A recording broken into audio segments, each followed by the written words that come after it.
So there I was, having the wildest dream of my life. I'm talking about a dream, the kind where you wake up and can't look anyone in the eye for 3 days. Picture this, a broken-down little hut, and inside it, the most stupidly handsome military man you've ever seen. Sharp jaw, pale face, lips pressed together like he was trying really hard not to scream. He was wearing one of those cool officer greatcoats, looking like a recruitment poster come to life. Did I play it cool? Absolutely not. My chubby little gremlin hands went straight for his coat and ripped it open like a Christmas present. Popped a few buttons off his shirt too, oops. And, underneath, bronze skin, 8-pack abs, the whole magazine cover situation. I may have drooled. I definitely drooled. Then I went for the belt. His eyes snapped open. Cold, gorgeous, furious eyes. Who are you? Did I answer like a normal person? No. I panicked, threw myself on top of him, and kissed him like my life depended on it. Just full chaos mode. He glared at me like he wanted to murder me, veins popping on his forehead. But, well, biology is biology. Let's just say I got what I wanted that night while he lay there absolutely seething. Then I woke up for real. I'm staring at a cement wall. Above me is a light bulb, so old it's basically a charcoal briquette.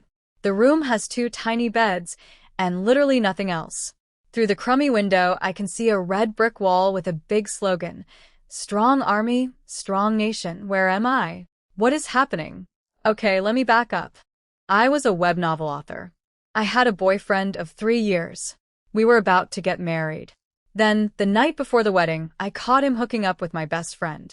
Classic combo betrayal, boyfriend and bestie, 2-for-1 special on heartbreak. And then, those 2 lovely humans shoved me off a balcony. The 14th floor. 14. That's not a whoops, hope you land on a bush situation. That's a you are extremely dead situation. So how am I alive and staring at a cement wall? I tried to rub my aching head and froze. The hand in front of me was round. Like spherical. I couldn't even see the knuckles. This was not my hand. Then, boom, a tidal wave of memories crashed into my brain. It's 1985. I'm in the body of another woman also named Jiang Wan. And this version of me? Oh boy. She was a scammer, a cheater, a gambler, lazy beyond belief, weighed about 300 pounds, and had basically collected every bad personality trait like Pokemon cards. Over 20 years old and shockingly, no one wanted to marry her. But then she found an injured, unconscious soldier named Qiao Liancheng on the mountain behind her house. She used the money she stole from his own pockets to buy him medicine.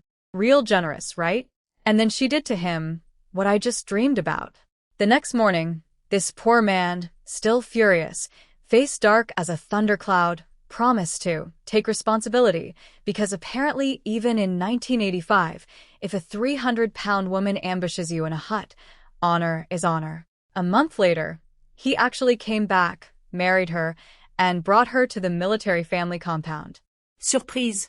He also had a 5-year-old son. Nobody mentioned that part. Did the old me turn over a new leaf? Ha. Within days, she found the nearest village gambling den. In 3 months, she lost every penny of living expenses and racked up a mountain of debt. Then, and this is the part where I want to travel back in time just to slap her, she tried to sell his kid to pay off the gambling debts. His 5-year-old son. She literally dragged little Ping into the gambling den and tried to trade him like a used bicycle. Luckily, the gamblers recognized the kid was from the military compound and weren't stupid enough to take him. When they got home, little Ping ran straight to his dad and snitched. Hard. Full detailed report. Qiao Liancheng's face went so dark it could have absorbed light. He stared at her for a long, terrifying moment, then punched straight through a glass window. With blood dripping from his fist, he said 2 very calm, very final words. Divorce. The old Jiang Wan begged, screamed, threw herself on the floor, rolled around. The full dramatic performance. When she saw he wasn't budging, she smashed her own head into the table. And that killed her. Exit old Jiang Wan, enter me. So here I am, 1985, in a body built like a beanbag chair. Married to a man who hates my guts, stepmother to a kid I literally tried to sell, with a gambling debt hanging over my head and a light bulb that's one flicker away from death. "You're awake," an ice-cold voice cut through my thoughts. I looked up, and there he was, the man from my dream. That face, those freezing, beautiful, absolutely done with me eyes. This is fine. Everything is fine. So there he was, Qiao Liancheng, standing right in front of me. He was wearing this old white shirt, collar slightly open, and I could see his Adam's apple doing that thing where it just moves. And suddenly my whole body felt like someone turned the thermostat up to hell. His dark green military pants hugged his narrow waist like they were personally designed to ruin my concentration. This man was unfairly attractive. Criminal levels of handsome. Should be illegal. Done staring. His voice hit me like a bucket of ice water. I was not staring. I was assessing my surroundings.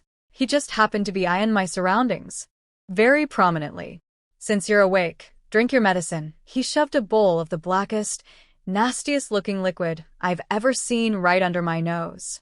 Then he stood there, arms crossed, glaring at me with those cold eyes like a prison guard watching an inmate take their pills.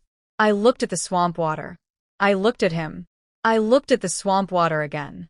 You know what? This body is mine now. I'm not about to let it die over some bad-tasting soup. I grabbed that bowl and chugged it like a college student at a frat party. "Thanks," I said automatically when I finished. He blinked. Just a tiny flicker of surprise in those icy eyes, like a penguin seeing a palm tree for the first time. Then it was gone. Back to the glacier. Rest. "I'll get you food." He grabbed the bowl and walked out. I sat up, head still pounding like a drum solo, mouth tasting like I'd licked a pharmacy floor. While waiting, I noticed the window across the room. It had 4 panes of glass, and the bottom one was shattered, cracks spreading out like a spiderweb from a single round impact point in the center. A fist-shaped impact point, with dried blood on it. That was where Qiao Liancheng had punched the window after finding out the old me tried to sell his son. His 5-year-old son. I stared at that broken glass for a long time. This man found out his wife tried to sell his child, and what did he do? Did he hit her? No. Did he scream? No. Did he even curse? Not a single word. He punched a window, bled all over his own fist, and calmly said, "Divorce." And after the old Jiang Wan smashed her head on the table, he called a doctor. He brewed her medicine. He sat by her bed waiting for her to wake up. This man was a good man. Capital G. Underline it, highlight it, frame it on the wall. And I had absolutely no right to waste another second of his life. When he came back, I'd bring up the divorce myself. Set him free. Let the man live. The door opened. He walked in carrying a bowl of potato soup and 2 cornbread buns made from mixed grain flour. He set them on the little table. Eat. One word. Cold. Distant. Like he was feeding a stray cat he didn't particularly like. I picked up a bun and bit into it. Oh. Oh no. This thing was basically edible sandpaper. The flour, whether the wheat part or the corn part, was ground about as fine as gravel. Little bits of grain husk scratched my throat on the way down like tiny angry knives. I chewed, and it just sat there in my throat, refusing to move. I took a sip of soup to force it down. Barely worked. I was sitting there, battling this bun like it was my mortal enemy, when Qiao Liancheng sat across from me, shot me one disgusted look, deliberately turned his face away, and dropped the bomb. "Let's get divorced. Now look, I was planning to bring this up myself." I had a whole speech prepared in my head. Something dignified. Something graceful. Something that would make him think, wow, she's really matured. But he said it right when I had just shoved an enormous bite of demon bread into my mouth. It was lodged somewhere between my throat and my soul, refusing to go up or down. I grabbed the soup, barely any left, and tried to wash it through. Nolak. Still choking.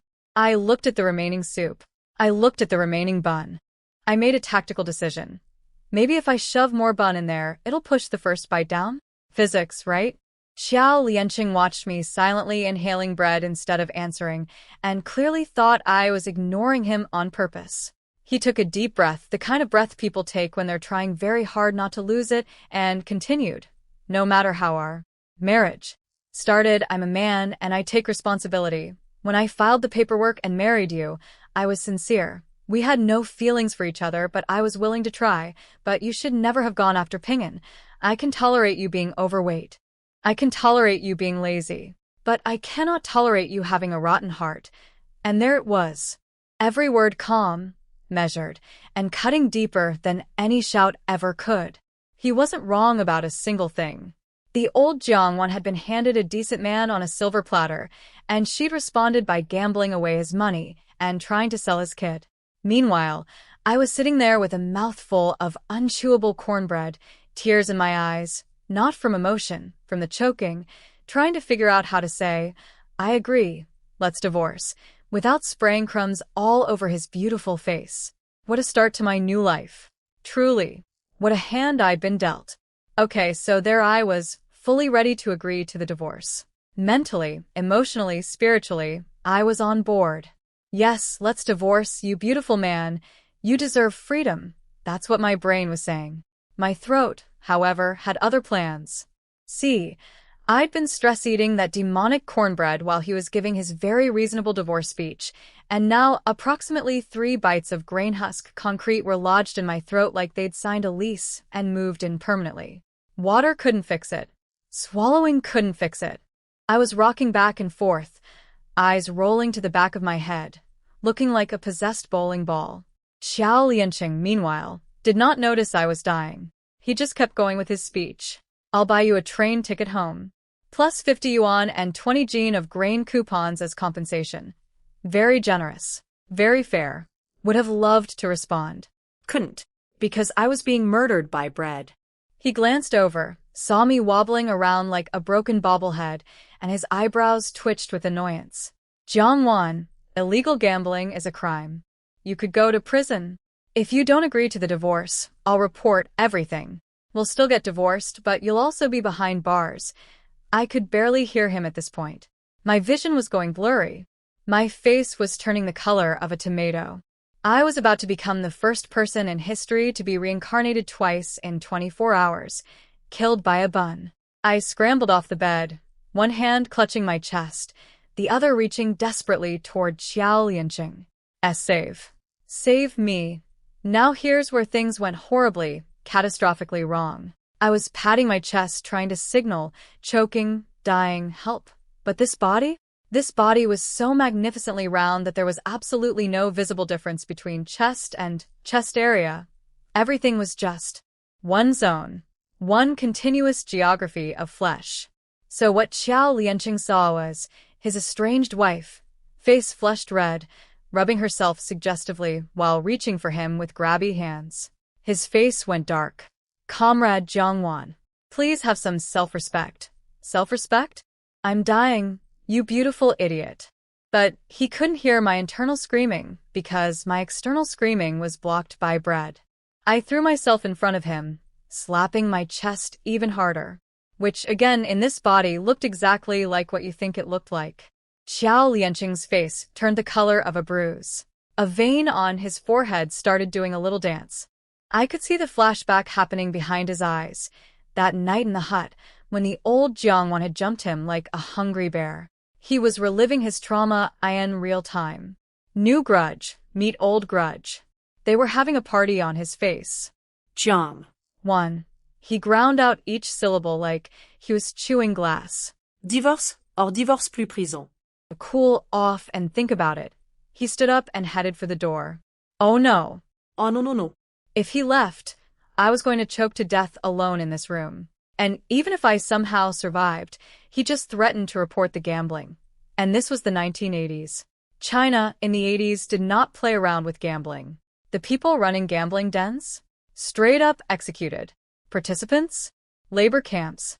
This was not a pay a fine and go home situation. So, in a moment of pure survival panic, I launched myself at him. 300 pounds of desperate, choking woman, full speed, aimed directly at Qiao Liancheng's back. I did not hug him so much as I tackled him. My weight was already unbalanced, the momentum was catastrophic, and we both went crashing to the ground, with me landing squarely on top of him. And this is the beautiful part, the impact of hitting the floor jolted my entire body, and that stubborn chunk of bread that had been squatting in my throat, it finally dislodged. PFFTT, it launched out of my mouth like a tiny cannonball, directly onto Qiao Liancheng's face. We both froze. Him, flat on his back, chewed bread on his face, 300 pounds on his chest, staring up at me with an expression that had transcended anger and entered some kind of cosmic void. Me, hovering over him, mouth still open, experiencing the kind of clarity that only comes after a near-death experience. Several very long seconds passed. Then I looked him dead in the eyes and said, with complete sincerity, "You don't need to say another word. I'll divorce you. Keep your 50 yuan too. Just buy me the train ticket." He slowly wiped his face with one hand. His complexion had gone past angry, past furious, into some new color that hadn't been invented yet. "You mean that?" he said coldly. I nodded with maximum enthusiasm. "Absolutely. 100%. Go file the paperwork right now. We're getting divorced. Whoever backs out is a dog." He clenched his jaw so hard I could hear his teeth creak and squeezed out a few words. "Fine. But first get off Me. Do you have any idea how much you weigh?" "Oh, Right. 300 pounds. On his ribcage. His bones were probably filing a police report of their own. I scrambled off him like a panicked turtle flipped right side up, all flailing limbs and zero grace. He lay there for a while, just recovering, breathing, reassessing his life choices. Finally, he got up, rubbing his chest where my entire body weight had been parked, and said coldly, "The paperwork will take a few days to get approved. I'll make it as fast as I can. Until then, stay here. I'll bring you your meals." And with that, he walked out. I sat on the bed, alone, still tasting cornbread and regret, and took stock of my situation. I was a 300-pound woman in 1985, about to be divorced, nearly murdered by a bun, with a gambling debt I didn't create, and I'd just spat-chewed food onto the most handsome man I'd ever met. Day one of my new life, everybody. Going great. I nodded firmly at his back. Relax. I keep my word. Go file those papers. Qiao Liancheng walked out with his trademark ice-cold face, and I thought that was that. But hold on. Because right outside the door, waiting in the corridor like she'd been rehearsing her entrance, was a woman. And not just any woman. This was the kind of woman who looked like she'd been assembled by a team of poets. Pure white dress, delicate little blue belt around her waist, shiny black hair braided into 2 long plaits draped over her chest. The whole innocent maiden starter pack. The second Qiao Liancheng stepped out, she rushed up to him like a puppy greeting its owner. "Brother Qiao, how did it go? Did you say everything I taught you? Did she agree?" "Wait. Taught him? She coached him on that divorce speech? That whole, 'I can tolerate your weight but not your rotten heart' thing was a scripted performance?" I was eavesdropping from behind the door, obviously. What else was I supposed to do? I was bedridden and bored. Qiao Liancheng noticed she was standing a little too close and immediately backed up several steps like she was radioactive. Very proper. Very military. She agreed to the divorce. "I'm going to file the paperwork now." Little Miss White Dress lit up like a Christmas tree. Her cheeks turned pink and rosy. "Brother Qiao, that's wonderful. You're finally free." And then, oh, this was precious. She took a tiny step forward, trying to close the gap between them. He immediately took another step back, like a very serious, very handsome game of tag where he was permanently it. "Regardless, I want to thank you and your brother," he said, "all business. The paperwork will take a few days. She's staying here until then. Could Ping'an stay at your place? For his safety." Ah. So this was Jiang Shui, the younger sister of the political instructor Jiang Cheng. And apparently, little Ping'an loved hanging out at their house. Now, some backstory that flooded in with my borrowed memories. Ping'an wasn't actually Qiao Liancheng's biological son. Ping'an's real father had died saving both Qiao Liancheng and Jiang Cheng during some military operation. Both parents gone, no family to be found, so Qiao Liancheng adopted him. Jiang Cheng helped raise the kid too, treated him like his own. So Qiao Liancheng was worried the old me might try to sell the child again. Fair concern, honestly. If I were him, I wouldn't trust me either. Anyway, between the head injury from the old Jiang Wan's table-smashing stunt and the medicine kicking in, I passed out cold. When I woke up, it was dinner time. Someone had dropped off a metal lunchbox. I cracked it open. Stewed cabbage and 2 cornbread buns. The faint smell hit my nose and my stomach roared like an angry lion. I hadn't eaten properly since arriving in 1985, and this body ran on fuel. Lots of it. I reached for the food and then realized no chopsticks. No spoon. No fork. No nothing. I searched the entire room. Nada. 0 utensils anywhere. I looked at the cabbage. The cabbage looked at me. Fine. I went in with my bare hands. I was about halfway through my feral feast when the door swung open and Qiao Liancheng walked in carrying some letter paper. He stopped. He stared. Let me paint the picture for you. There I sat, cross-legged on the bed like a very large gremlin. Hair everywhere, sticking up, hanging down, going sideways. A fistful of cabbage in one hand. Oil and soup smeared across my entire face. Bits of food doing their best to stay attached to my chin. I looked like a raccoon caught raiding a dumpster. Qiao Liancheng's mouth twitched. A tiny frown appeared and disappeared so fast you'd miss it if you blinked. He said nothing. The silence was devastating. My heart shriveled up and died a little. One day. I had been conscious for one day in this new life, and this man had seen me choke on bread, tackle him to the floor, spit food on his face, and now eat cabbage with my bare hands like a cave person. Any chance of leaving with dignity? Gone. Cremated. Scattered in the wind. But a girl's gotta ask what a girl's gotta ask. Could I get some chopsticks? I couldn't find any. He paused. Then walked to the small table, reached under the tabletop, felt around, and pulled out a pair of chopsticks that had been tucked underneath. That's amazing, I blurted out, genuinely impressed. A secret chopstick compartment. Hidden storage. In 1985. Revolutionary. He did not share my enthusiasm. He didn't even look at me. Just walked to the table, set down his letter paper, pulled out a pen, dropped into a proper horse stance like he was about to do military training, and started writing. I finished eating, with chopsticks this time, thank you very much, and set the bowl aside. Then came the next crisis. I needed to wipe my face, and there was nothing to wipe it with. I looked up at the wall. 2 towels hanging on hooks. One was so gray and grimy it might have been white in a previous life. The other was pristine, snow-white, practically glowing. The filthy one was mine. The beautiful one was his. Obviously. I thought about it for approximately half a second. Then I grabbed his clean white towel and wiped my greasy hands and mouth all over it. Look, I was already getting divorced. My reputation was already in the sewer. What was one more crime against this man's personal belongings? After wiping my face with his towel, no regrets, I turned around and happened to glance at what he was writing. Oh. You're just now starting the divorce application. His handwriting was gorgeous, by the way. Bold, flowing strokes dancing across the page like a calligraphy master showing off. Even his penmanship was annoyingly attractive. Then he looked up at me with genuine surprise. You can read, I laughed. What? Is that so shocking? This isn't ancient times. What young person can't read these days? And then my brain caught up with my mouth. Abort. Abort. Abort. The old Jiang Wan had attended exactly 1 year of elementary school before dropping out due to illness. She was basically illiterate.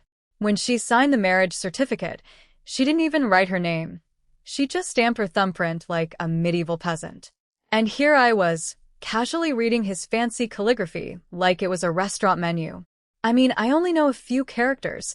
I backpedaled so fast I nearly gave myself whiplash. Those words you wrote are really simple. Not many strokes. That's the only reason I recognize them. Smooth. Jiang Wan. Real smooth. He didn't respond. Just went back to writing. Either he bought it or he didn't care enough to investigate. I'd take either one. But now I had a new worry. Earlier he'd threatened to report the gambling situation. What if he was writing that into the divorce application? I'd be heading straight to a labor camp. So I did what any reasonable person would do. I crept over and peeked at his paper, like a student cheating on a test. Thank God, he hadn't mentioned the gambling at all. He'd written irreconcilable differences as the reason.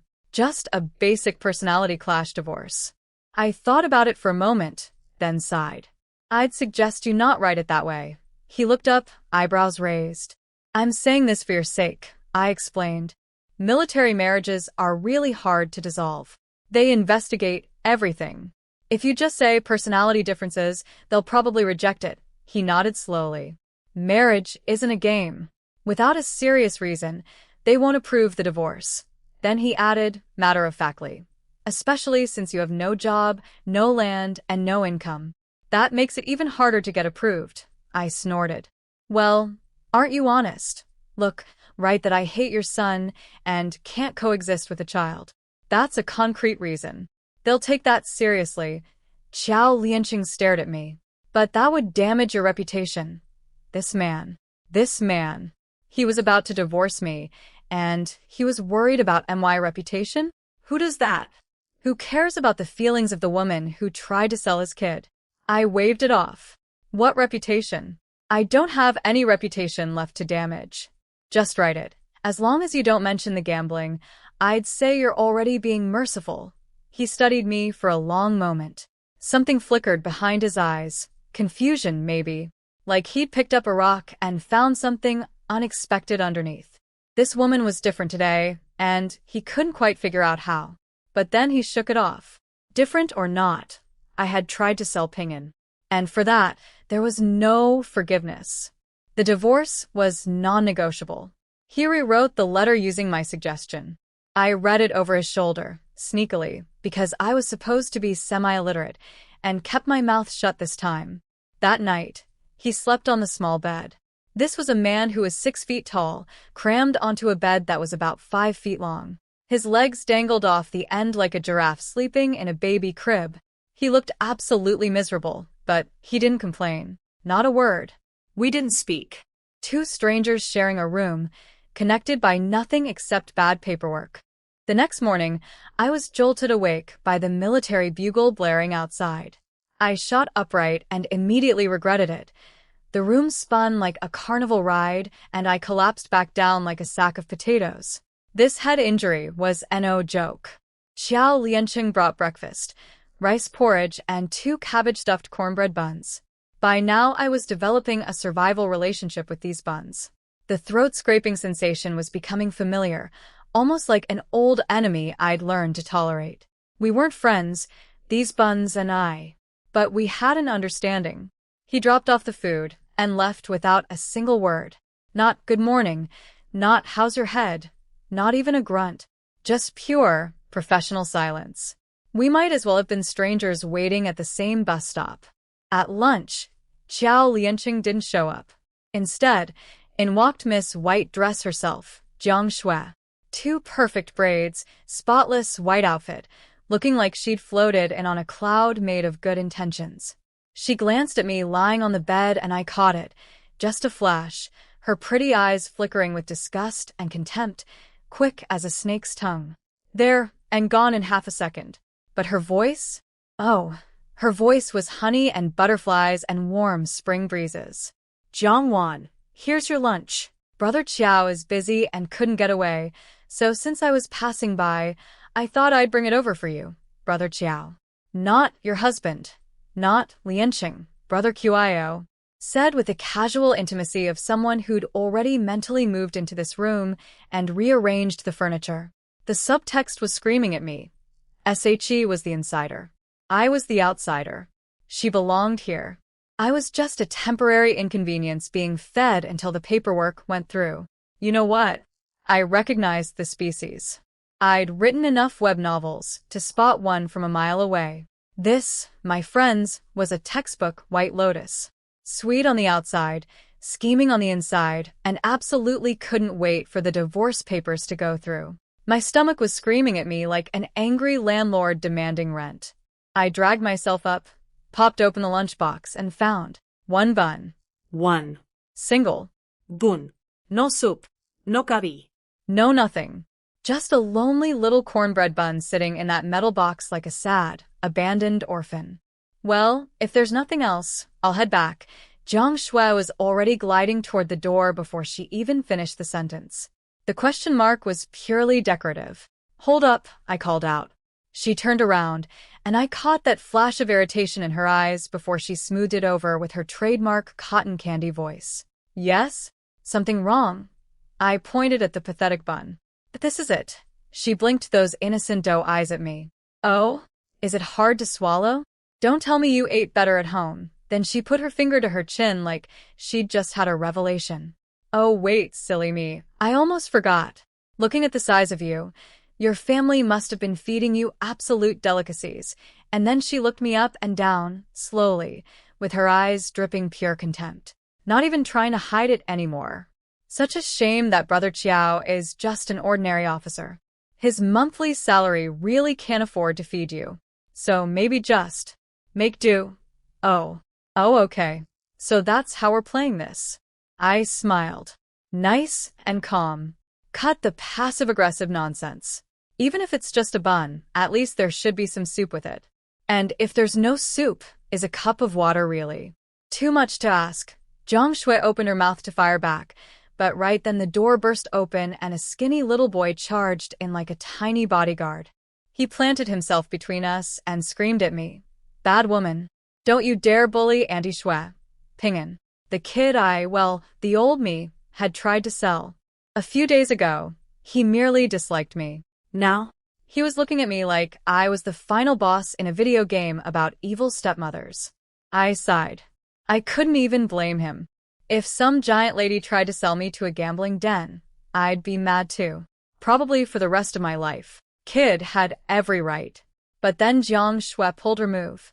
She gently tugged Ping'an behind her, stroked his head like a protective angel, and said in her sweetest, most caring voice, Ping'an, don't bother with her. Being generous about it, you could say she is a full figure. Being honest about it, she's just a blob of greasy meat. The kind of fatty meat that's so oily you couldn't even render the grease out if you tried. She's not worth your energy, sweetie. She said this to a child. About me. While I was right there, something inside me snapped. Not in the angry, screaming way. In the cold, surgical way. The web novelist part of my brain activated. I'd written hundreds of verbal battles between heroines and villains. This was my domain. I looked at her. Slowly. Up then down. Taking my sweet time. Then I smiled, cool as a cucumber. Hi there. You have a very artistic face. Very Picasso. She frowned, confused. Picasso? What does that mean? I chuckled softly. Picasso? He was a painter. Very famous. His art style was very three-dimensional. Cubist, Everything deconstructed and rearranged. The thing is, that style looks great on canvas. But when a person's face looks like that, it's kind of like someone ran you over with a car, then tried to put your features back together from spare parts. Technically, everything's there. Nose, eyes, mouth, it's all present and accounted for. It just looks pinched, stingy. Like an apple that's been sitting in storage for 3 months and shriveled up. Jiang Shui's brain buffered for a second. Then it clicked. Because here's the thing. Jiang Shui had single eyelids, a small face, and delicate features. The dainty girl next door type.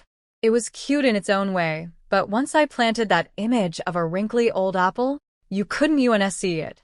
Her face twisted. You're insulting me. I laughed, still ice-cold and elegant. I only insult people.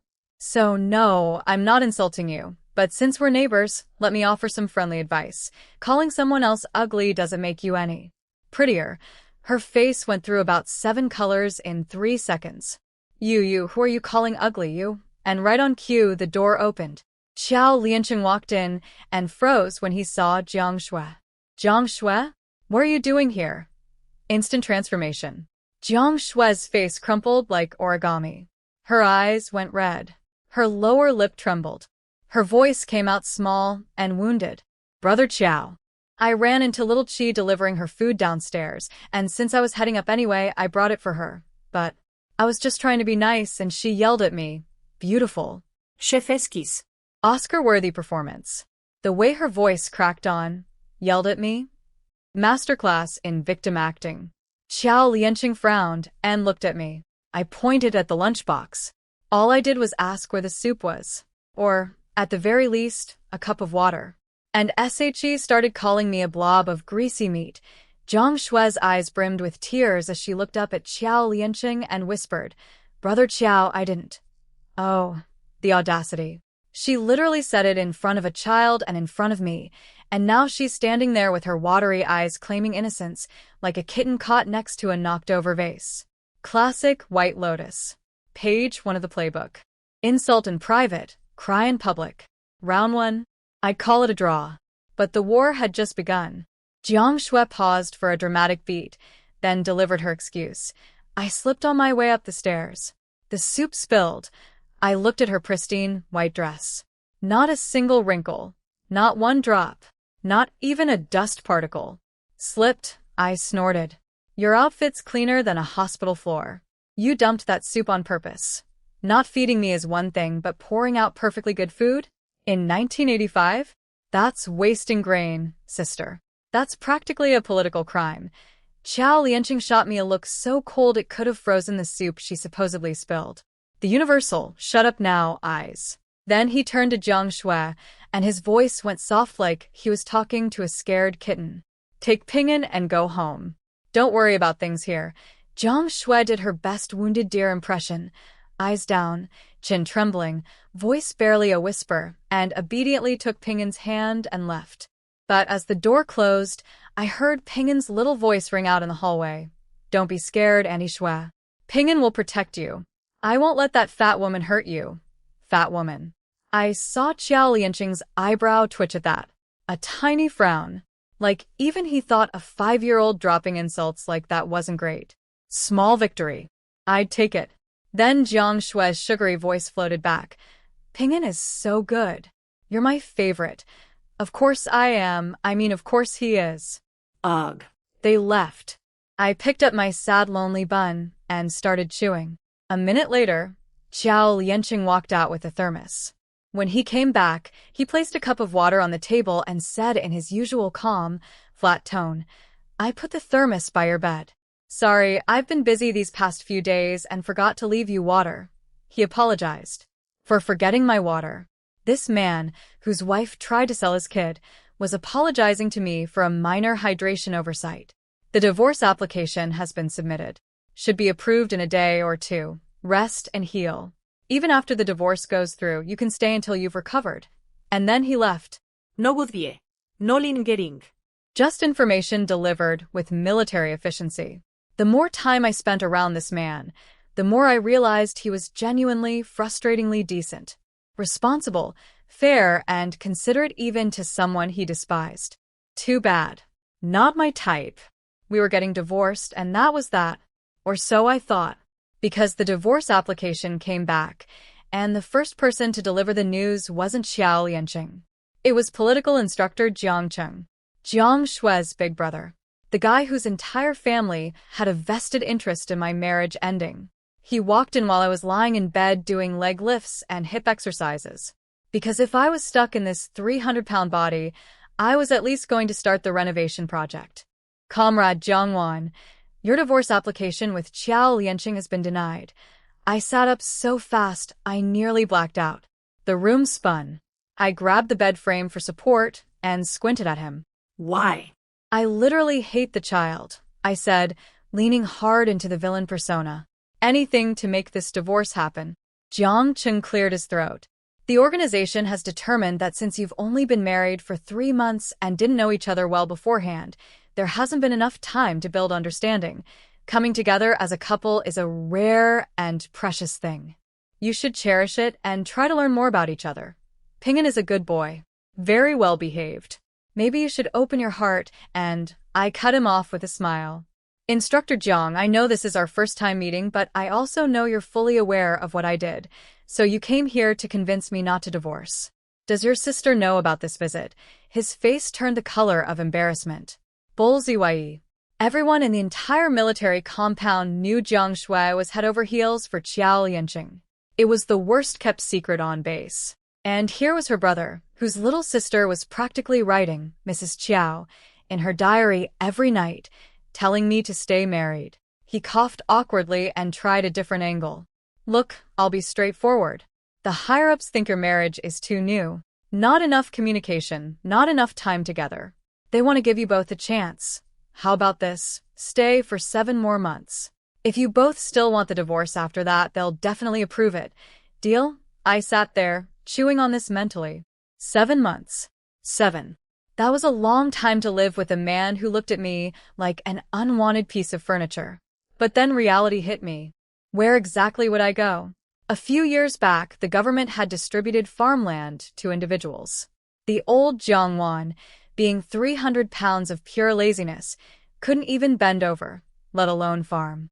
So she'd given her entire land allotment to her brother. No land, no job, no money, no skills. And me? In my previous life, I was a city girl. The closest I'd ever gotten to agriculture was a tiny herb pot on my apartment balcony. The idea of going back to some village and spending the rest of my days bent over a rice paddy made me want to cry. 7 months suddenly didn't sound that bad. Here's the thing about being a transmigrator from the future.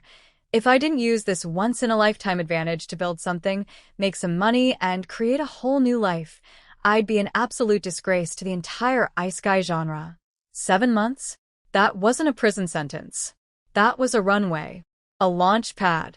7 months to hustle, stack some cash, and walk out of this divorce as an independent woman instead of a homeless, penniless blob. Deal. I agree, I said, so fast it practically echoed. But what about Qiao Liancheng's side? Instructor Jiang waved his hand. I'll handle his ideological work. But listen, staying is staying. You need to behave. No more of what you were doing before. Next time, I won't be filing divorce papers. I'll be filing a police report. Personally, relax, I said cheerfully. I'm done with gambling. Forever. And I meant it. The real me had never touched anything illegal in my life. The old Jiang Wan's gambling addiction died with her. Rest in pieces. But Jiang Cheng's face told me he believed my promise about as much as he'd believe a fart was a symphony. A gambler saying, I'll quit. Yeah, sure, and pigs will be flying over the military compound tomorrow.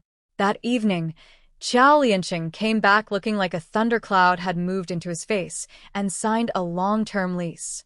Jiang Cheng had clearly delivered the news. He set dinner on the table, stood there silently for a moment like he was loading his words, and then, 7 months. You behave. I don't care where you go or what you do. But if you even think about hurting Ping'an in any way, I will personally tie you up and drag you to the police station. I smiled breezily. Got it. And don't worry, no more gambling. He didn't respond. Clearly filed that promise right in the mental trash bin. But I wasn't done. Since I'm staying 7 months, I have 3 conditions. His eyebrow twitched. Something about my energy was throwing him off. Like he'd ordered a hamburger and received a philosophy textbook. To go on. Condition 1. I cook my own meals. The cafeteria food is not working for me. He actually looked surprised. And fair enough, the old Jiang Wan hadn't set foot in a kitchen once in 3 months. Every other military wife cooked for herself, but old me had insisted she didn't know how. Now suddenly I wanted to cook? He recovered quickly. There's a big stove outside. You can cook there. I'll buy rice, flour, and vegetables for you. Notice he said he'd buy supplies. Not give me money. Because handing me cash would be like handing a match to someone standing in a fireworks factory. Smart man. I didn't argue. Trust was something you built brick by brick. Day 1 was not the day to fight about pocket money. I held up finger number 2. Condition 2. Freedom of movement. I come and go as I please. No locking me in here like a prisoner. His eyes narrowed with suspicion. He definitely thought freedom of movement was code for freedom to find a gambling den. Fine, he said coolly. You're not in jail. But the family compound has rules. You're back by 10 p.m. No exceptions. Done. I agreed instantly. Rules are rules. And the 3rd condition. I thought for a second. Don't have one yet. I'll save it for later. He didn't push it. Just climbed onto his tiny bed, legs hanging off the end as usual, looking like a folding ruler that refused to fold properly, and turned off the light. Then I remembered something. Since I'm staying, shouldn't Ping'an come back home? His voice came from the darkness, cold and sharp. No, not yet. Ping'an is none of your concern. Fair. Very fair. The woman who tried to sell the kid doesn't get to suggest custody arrangements. I read the room. But I pushed one more thing. Look, you won't believe me, and I get that. But I'll say it anyway. Jiang Shui is not as nice as you think. She's teaching Ping'an to call people names. Silence from the small bed. In the darkness, I couldn't see his face, but I could practically hear his brain working. Because he had noticed it. A 5-year-old doesn't come up with fat woman on his own. Someone taught him that. And that someone wore white dresses and braids. But he wasn't about to admit I had a point. Not to me. He just gave a cold, non-committal, and went quiet. He'd deal with it his own way. Just not my way. Meanwhile, not far from our room, in another house in the compound, a storm was brewing. Are you insane, brother? Jiang Shui's voice was bouncing off the walls. You know what that woman is like. She's a gambler. She finally agreed to divorce, and you went and stopped it. Oh, if only I could have been a fly on that wall. The White Lotus was melting, and I wasn't even there to enjoy it. Now, I wasn't there for what happened next, but thanks to the gossip network of a military compound, which travels faster than actual military intelligence, I got the full picture later. Jiang Shui was losing it. She had personally orchestrated the whole divorce plan, coached Qiao Liancheng on what to say, set the whole thing up like a chess grandmaster. And then her own brother went and knocked all the pieces off the board. The betrayal. The audacity of family. Jiang Cheng glared at his sister, then looked down at little Ping'an, who was watching all of this with big, curious eyes. Ping'an, why don't you go play with Grandma Li next door for a bit? Ping'an nodded and trotted out. Jiang Cheng waited until the kid was safely inside the neighbor's house before closing the door, turning to his sister, and dropping the nice brother act. Watch what you say in front of the child. Jiang Shui puffed up like an angry blowfish. Don't change the subject. I'm asking you, why did you do that? Jiang Cheng's voice went cold. What I do is my business. This was the organization's decision, not mine personally. Then explain it to them. Jiang Shui was practically vibrating with frustration. That woman is terrible. She can't stay. Jiang Cheng didn't answer her question. Instead, he looked at her with the kind of icy stare that could freeze soup, even soup that Jiang Shui hadn't already dumped on the ground.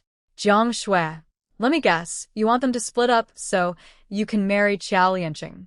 Am I wrong? Direct hit. Her face went red so fast it was like someone flipped a switch. I do not. Save it. Jiang Cheng cut her off. And let me give you a reality check since you clearly need one. Mom and Dad will never agree to let you marry Qiao Liancheng. Letting you come here to keep me company was already the absolute limit of their generosity.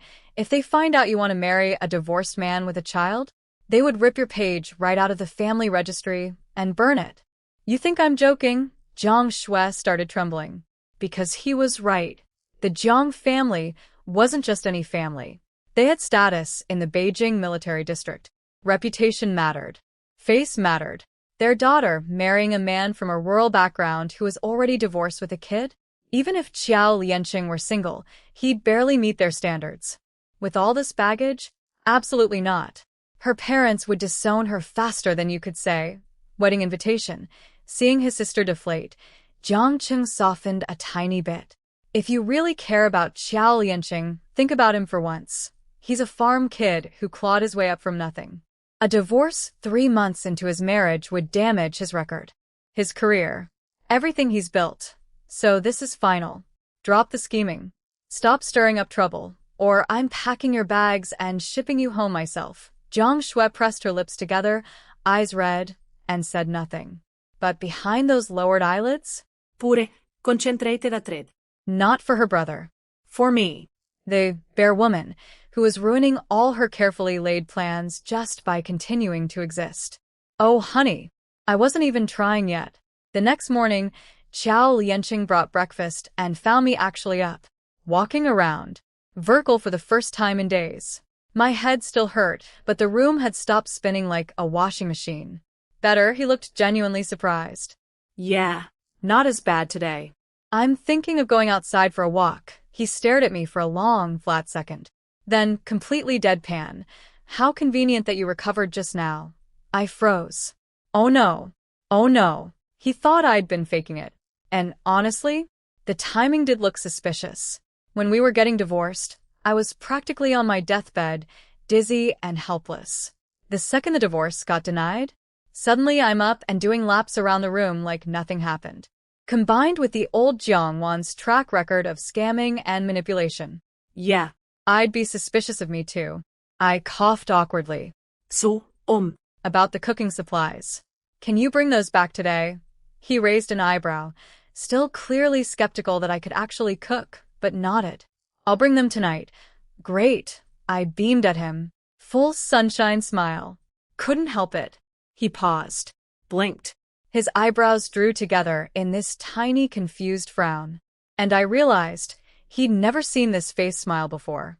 In 3 months of marriage, the old Jiang Wan had been loud, aggressive, manipulative, and hysterical.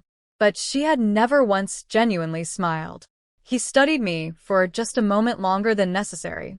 My eyes were big, apparently the one feature that survived the 300-pound situation, and when I smiled, they actually looked nice. Then he caught himself, turned around and walked out. But I saw it. That tiny flicker of confusion. That split second where his brain whispered, something is different about this woman. That's right, Qiao Liancheng. Something is different. Because I'm not her anymore. Now, if you'll excuse me, I have 7 months, 0 money, and a body the size of a small vehicle. Time to get to work. Around 10 in the morning, I finally stepped outside for the first time in days. Fresh air. Sunshine. Freedom. The sunlight hit my eyes like a flashbang grenade. I threw my hand up to shield my face, and that's when I heard it. Oh, the commander's wife is out. Run, mommy. Son, move it. The bear woman is here. Crash. Bang. Clatter. By the time my eyes adjusted to the light, I lowered my hand and looked around. The courtyard was empty. Completely, totally, apocalyptically deserted. Like a zombie movie where I was the zombie. The only evidence that humans had existed here moments ago were 2 overturned stools lying on the ground where their owners had abandoned them in their desperate escape. I stood there, blinking. They ran from me like I was Godzilla. And honestly, after the memories filled in the details, I couldn't even blame them. See, here's the full rap sheet of what the old Jiang Wan had done to these poor people. Month 1. She went door to door borrowing money from every single family in the compound. Used every excuse in the book. Then gambled it all away. When the neighbors came to collect, she had nothing, so they had to go beg Qiao Liancheng to pay them back. Qiao Liancheng's entire paycheck went to covering her debts. Every last penny. Gone. After that, he put up a big poster in the compound. Nobody is allowed to lend money to Commander Qiao's wife. Did that stop her? She just switched tactics. She started borrowing stuff. A shovel today. A kitchen knife tomorrow. Everything went straight to the gambling den. And when people stopped lending her things, she started stealing from children. Literally snatching white rabbit candies out of toddlers' hands. 3-year-olds. If the kid wouldn't give it up, she'd just grab it and waddle away. So Qiao Liancheng had to update the poster. Please do not lend Commander Qiao's wife anything. Not even a single grain of rice. Not even a sip of water. That's right. My predecessor was so terrible they had to put up a community-wide restraining order. In poster form. On a wall. I looked down at the 2 fallen stools and let out a noise that was half laugh, half sob. Well, nothing I could do about the past. I bent down, picked up both stools, and set them upright neatly against the wall. Baby steps toward being a functioning member of society. I straightened up and was about to walk away when, splash. Bad woman. A basin of dirty water came raining down from above. The aim was slightly off, only half of it got my pants, but the intent was crystal clear. I looked up just in time to see a tiny head duck behind the railing at lightning speed. The little gremlin was fast, but my gut told me exactly who it was. Ping'an. My adorable, vengeful little stepson, conducting guerrilla warfare from the second floor. I looked down at my soaked pants, then back up at the empty railing. You know what? If someone had tried to sell me to a gambling den when I was 5, I'd be dropping a lot more than dirty water. Kid was showing restraint. I couldn't even get mad. The old me deserved every drop. I sighed, waddled back inside, changed my pants, and tried again. Second attempt at going outside. The courtyard was still empty. Like the whole compound had installed a Jiang Wan early warning detection system. I wandered around and found the outdoor cooking area Qiao Liancheng had mentioned. The family compound was a 2-story building with single-row rooms facing south, a corridor with half-height railings outside each door. The courtyard was spacious. Water room on the left, cooking stations on the right. 8 stone stoves lined up in a row, spaced about a meter apart, with shelves between them loaded with bowls, chopsticks, and seasonings belonging to various families. I circled them like a detective at a crime scene, trying to figure out which one I could use. Every single one looked claimed. At noon, Qiao Liancheng came through. He brought 10 jin of cornmeal and some vegetables, little green things about the length of my palm. Not exactly a feast, but compared to cafeteria buns, this was a treasure chest. Which stove should I use? I asked, just to be safe. They all belong to the army. Use whichever one you want. Great. Come home for dinner tonight. I'll cook for you. He looked at me like I'd just announced I was joining the space program. You're starting tonight? Absolutely, I said with maximum confidence and zero planning. He left, and I got to work figuring out what to make with cornmeal. After careful deliberation, I settled on corn pancakes. Simple, filling, classic. Beautiful plan. Perfect plan. Then I tried to actually execute it and realized my situation was slightly more dire than I'd thought. Corn pancakes needed oil. I had no oil. They needed salt. I had no salt. I had no seasonings of any kind. No soy sauce, no vinegar, no sugar, no nothing. My entire kitchen inventory was 1 pot, water, and a bag of cornmeal. That's it. That was everything. 3 ingredients, one of which was just water. I stood in front of that stove, holding a bag of flour, staring into the empty void where a pantry should have been, and thought, this is why people say transmigrating sounds fun, but actually isn't. I let out the heaviest sigh of my entire existence, both lives combined. Fate. Destiny. Universe. I yelled internally at the sky. You dragged me into another world, and you couldn't even give me a cheat code? A golden finger? A magical system? Anything. Not even a tutorial. Just dumped me here with the worst starting hand in transmigration history. Nothing. No magical din. No floating blue screen. No congratulations, host. Just birds chirping and the sound of my own misery. Fine. Fine. If the universe wouldn't help me, I'd help myself. Starting with making fire. Now, in my previous life, I'd actually taken wilderness survival training for research on a novel. So, I knew how to start a fire. Theoretically, in a normal body. But this was not a normal body. This was a 300-pound body trying to squat next to a stone stove for an extended period of time. Do you have any idea what that's like? My thighs were screaming. My knees were filing formal complaints. Every cell in my legs was writing a resignation letter. It took me 30 minutes to get the fire going. By the end, my face was covered in soot and ash. I looked like a panda that had lost a fight with a chimney. When the flames finally caught, my feet had gone completely numb. Dead. Ceased to exist. I grabbed the edge of the stove and hauled myself upright like a beached whale getting friendly assistance from the tide. Then, water. I needed to wash the pot. Fill it with clean water. Get the lid on.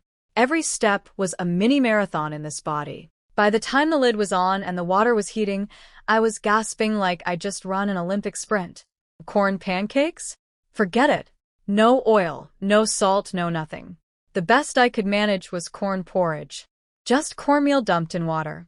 Cavement cuisine. Survival slop. But at this point, I'd eat boiled shoelaces and call it gourmet. My legs were shaking so violently you could actually see the tremors. like two massive drumsticks vibrating on their own. Finally, my body just gave up, and I collapsed onto the ground right next to the stove. Sitting in the dirt. 300 pounds of exhausted, soot-covered woman. Glamorous? No. Alive? Barely. Now. While I was down there having my little breakdown, up on the second-floor corridor, a familiar white dress appeared. Jiang Shui, holding Pingin's hand, looking down at me with those sweet, innocent eyes that contained approximately 0 sweetness and 0 innocence. I saw something flicker across her face, something cold and calculating, gone so fast a camera would have missed it. Pingin, sweetie, Annie just remembered something she needs to do. Can you wait in the room for me? The kid nodded and trotted off like the obedient little soldier he was. And Jiang Shui? She didn't come to me. Oh no, that wasn't her style. White lotuses don't get their hands dirty. They use other people's hands. She went straight to the apartment at the end of the first floor, home of Chief of Staff Chen's wife. Chen's sister-in-law was a loud, fierce woman from the northeast. The kind of woman who'd slap first and ask questions at the funeral. Oh, Snow's sister. What brings you here? Where's your little shadow, Pingin? Jiang Shui smiled her angelic smile. Oh, Chen's sister-in-law, I was just passing by, and I couldn't help noticing. That bear woman of Commander Qiao's is using your stove. I had no idea you two were so close. Chen's sister-in-law's face twitched. Close? I have nothing to do with her. But the stoves are public property. Anyone can use them. Smart woman. Reasonable answer. But Jiang Shui wasn't done. She paused, looked away casually, then dropped her little bomb like it was nothing. Oh, that's fine then. It's just. I thought I saw her touching your salt jar. Beat. She's probably not going to steal your salt to gamble with. Right? Chen's sister-in-law's face went white. Yes, salt was cheap, but it was her salt. Bought with her money. And this was the woman who had stolen candy from 3-year-olds. Nothing was safe around old Jiang Wan. The fuse was lit. Chen's sister-in-law shot out of her chair like a cannonball and stormed out the door without a single word. Pure northeastern fury, locked and loaded. Behind her, Jiang Shui glided out of the apartment with a serene little smile, floated back upstairs and disappeared. As if she'd simply been out for a lovely afternoon stroll. As if she hadn't just aimed a human missile directly at my face. Back at the stove, the water had come to a boil. Progress. I grabbed a handful of cornmeal and tossed it into the pot, then realized I had no spoon. No. Spoon. The cornmeal was sinking to the bottom and about to burn into cement. I panicked, looked around frantically, spotted a tree branch on the ground, sprinted over, sprinted, more like urgently waddled, stripped the bark off, bent one end into a hook shape, and jammed it into the pot as a makeshift stirring stick. MacGyver. Eat your heart out. I was just congratulating myself on solving the spoon crisis when I heard footsteps. Fast footsteps. Angry footsteps. Chen's sister-in-law arrived like a northeastern tornado. She didn't look at me first. She went straight for her salt jar. It had been moved. Now, I want to be very clear. I had not touched her salt. I had no idea whose salt was whose. But clearly someone had moved that jar. Maybe accidentally. Maybe a cat. Maybe gravity. Maybe a certain white lotus who wanted to set me up. But Chen's sister-in-law didn't care about forensic evidence. She spun around and slap. Right across my face. Before I could even process what had happened, before I could say a word, before my brain could send the signal to my mouth that something had gone terribly wrong, her palm had already made full contact with my cheek. Day 2 of freedom. First meal attempt. Already assaulted. This was going great. Chen's sister-in-law was on me like a hurricane with a personal grudge. Slap. You stinking woman. You stole my salt. She was less than a meter away, arm already swinging for round 2. Pure instinct kicked in. I threw up the tree branch I was still holding to block. Smack. Whoosh. Her hand hit my arm. My tree branch hit her face. Now remember, this branch had just been stirred around in a pot of boiling corn porridge. It was coated in hot, sticky cornmeal paste. And it landed right across her cheek like a sloppy, scalding slap from Mother Nature herself. Chen's sister-in-law froze. Blinked. touched her face, felt the burning. HHH. She clutched her cheek, and her first thought was, my face. I'm disfigured. Then the northeastern rage activated. Full power. No safety switch. You ruined my face. I'm going to tear you apart. She charged at me like a bull in a white apron, hands reaching straight for my hair. Classic female combat move number 1. The hair grab. Universal. Timeless. Devastating. I was too fat to dodge. This body had the agility of a parked truck, so I did the only thing I could. I started swinging the tree branch like a medieval warrior defending a castle. Cornmeal paste and hot water splattered everywhere, mostly on Chin's sister-in-law's face. She looked like she'd been attacked by a porridge cannon. But this woman was northeastern. They are born for battle. She gritted her teeth, powered through the cornmeal assault, tanked several branch hits like a tank tanks bullets, and grabbed my hair. Contact achieved. Va officially escalated. I was not about to be a passive participant in my own beating. I might be new to this body, but I had a temper that scared even me sometimes. Once the crazy switch flipped, there was no turning back. We went at it like two wild animals in a nature documentary. She yanked my hair. I poked at her nostrils. She scratched. I flailed. Rolling, pulling, slapping, grabbing, absolute chaos. If someone had been filming, it would have gone viral in any century. But in the middle of this brawl, between hair pulls and nostril jabs, my eyes caught something. Up on the second-floor corridor, a figure in white, leaning casually against the railing, watching. Jiang Wan, her face, usually so delicate and sweet, was wearing an expression I'd never seen on it before. Her eyes were cold and venomous. Her lips were curled into a smile of pure, satisfied evil. She was watching me get beaten like it was her favorite TV show. She'd orchestrated this whole thing, told Chin's sister-in-law about the salt, lit the fuse, and walked away to watch the explosion from a safe distance. I tried to get a better look, but my moment of distraction cost me.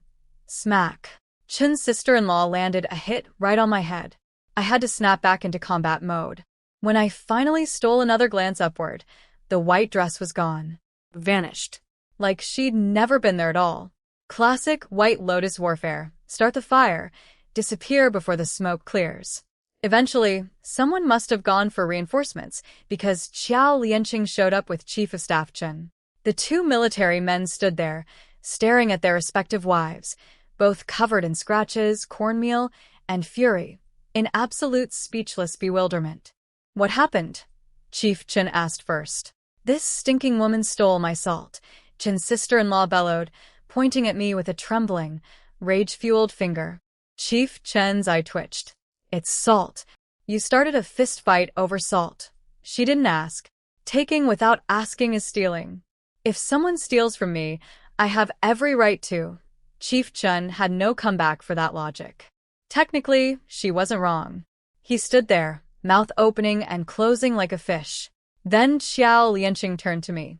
His voice was calm. Neutral. And he asked 3 simple words. Did you steal? Not, why did you steal? Not, how dare you steal? Not an accusation. A question. My heart did a tiny happy flip. Because those 3 words told me something important. He wasn't automatically assuming I was guilty.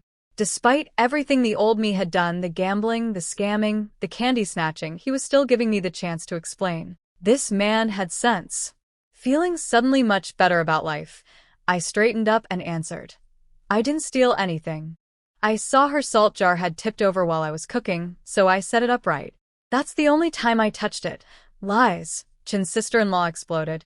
You're the worst woman in this whole compound. You steal candy from 3-year-old yes. And you expect us to believe you did something nice. Fair point. The old me's reputation was working against me like an anchor tied to my ankles. But I smiled coolly. You say I stole your salt. Did you see me do it? With your own eyes, she faltered. No, but someone saw it. Someone? Who? Bring them out here. Let them say it to my face. Chin's sister-in-law's mouth opened. I could practically see the name, Jiang Wan, doing somersaults on her tongue. But it wouldn't come out. Because northeastern people have a code. Jiang Shui had come to her as a friend with a helpful tip. Ratting out your informant?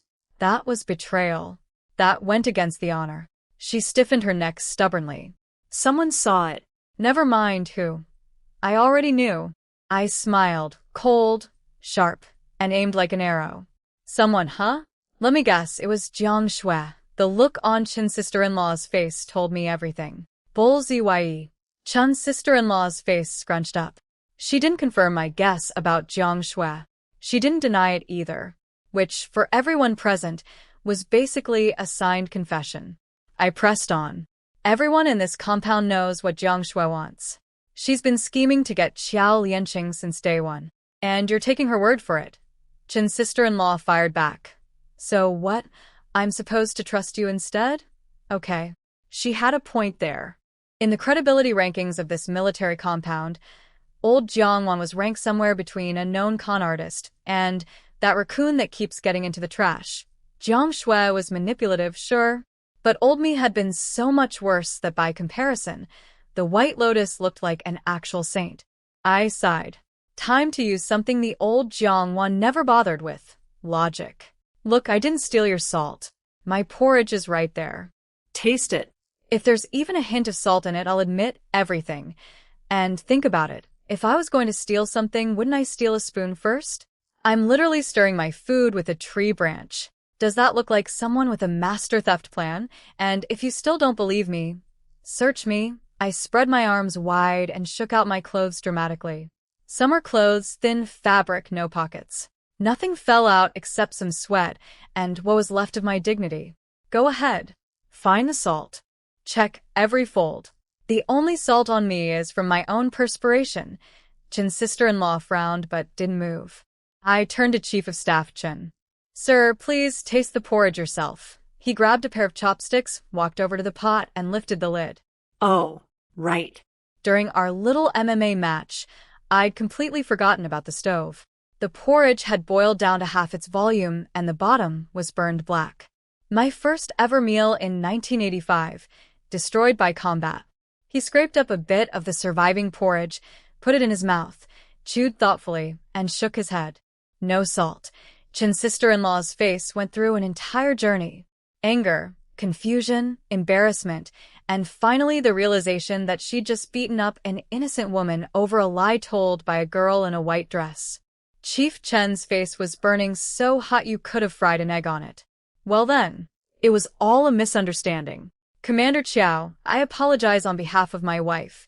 Qiao Liancheng paused, then pointed at me. Don't apologize to me. Apologize to her. Chief Chen blinked. What? She's the one who got hit. She's the one who was falsely accused. So the apology goes to her. And whether to forgive is her decision. I almost fell over. Did Qiao Liancheng just defend me?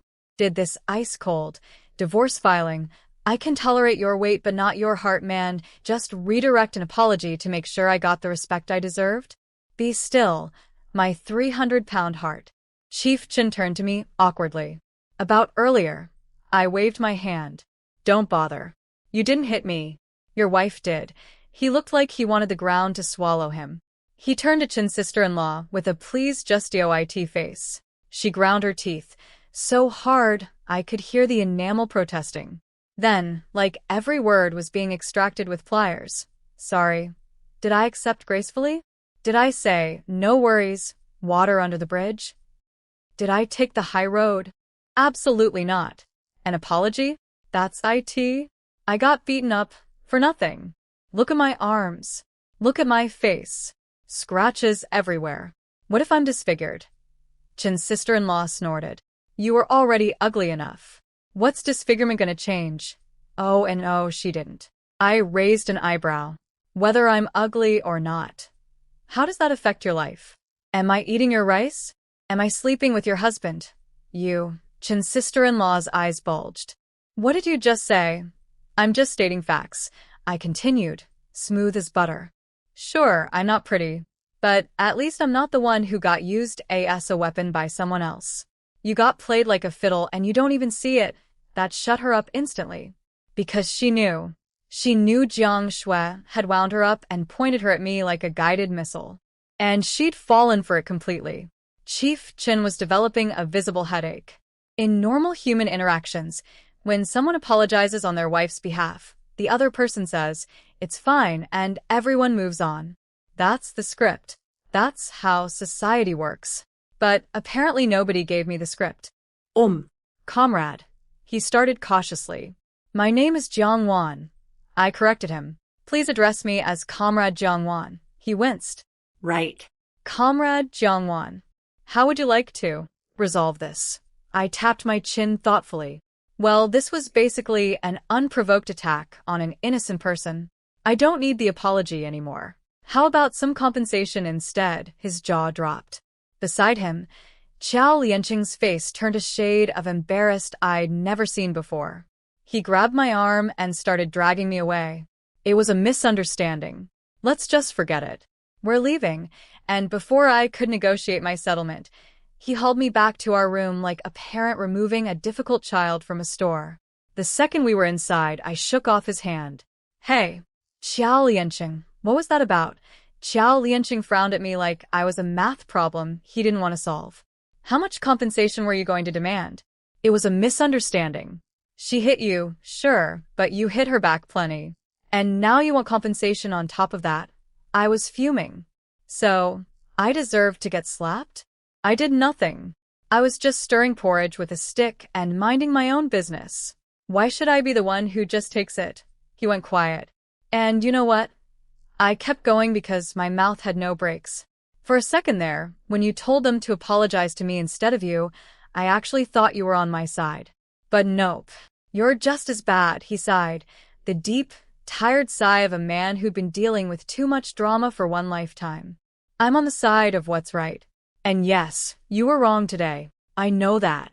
But think about it. If you push too hard for compensation and they actually pay up, you and Chin's sister-in-law become enemies for life. You've already made every single person in this compound hate you. You have to live here for 7 more months. If I'm around, fine. I can help. But if I'm away on duty, you won't have a single person willing to help you. Jiang Wan, no matter how much I dislike you, you're stuck here for 7 months. I'd rather you survive them in one piece. So please, keep your head down. Stop making enemies.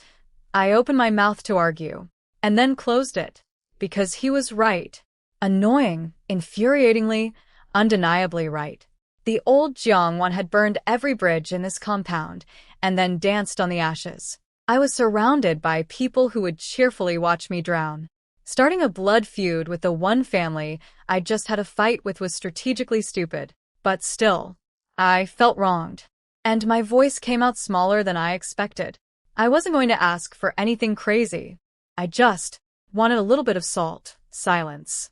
Just some salt. That's all. A tiny bit, and I would have dropped the whole thing. Qiao Liancheng stared at me like I'd just spoken in an alien language.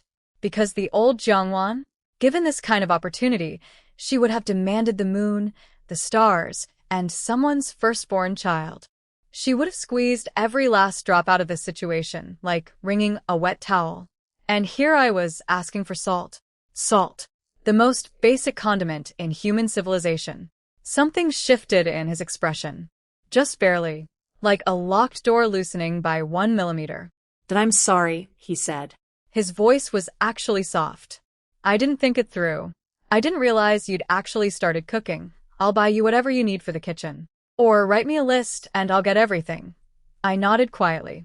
Still a little sulky, but the fight had drained out of me. Because of the whole fiasco, I stayed inside tending to my scratches while Qiao Liancheng went out and retrieved the half pot of burned porridge I'd abandoned at the crime scene.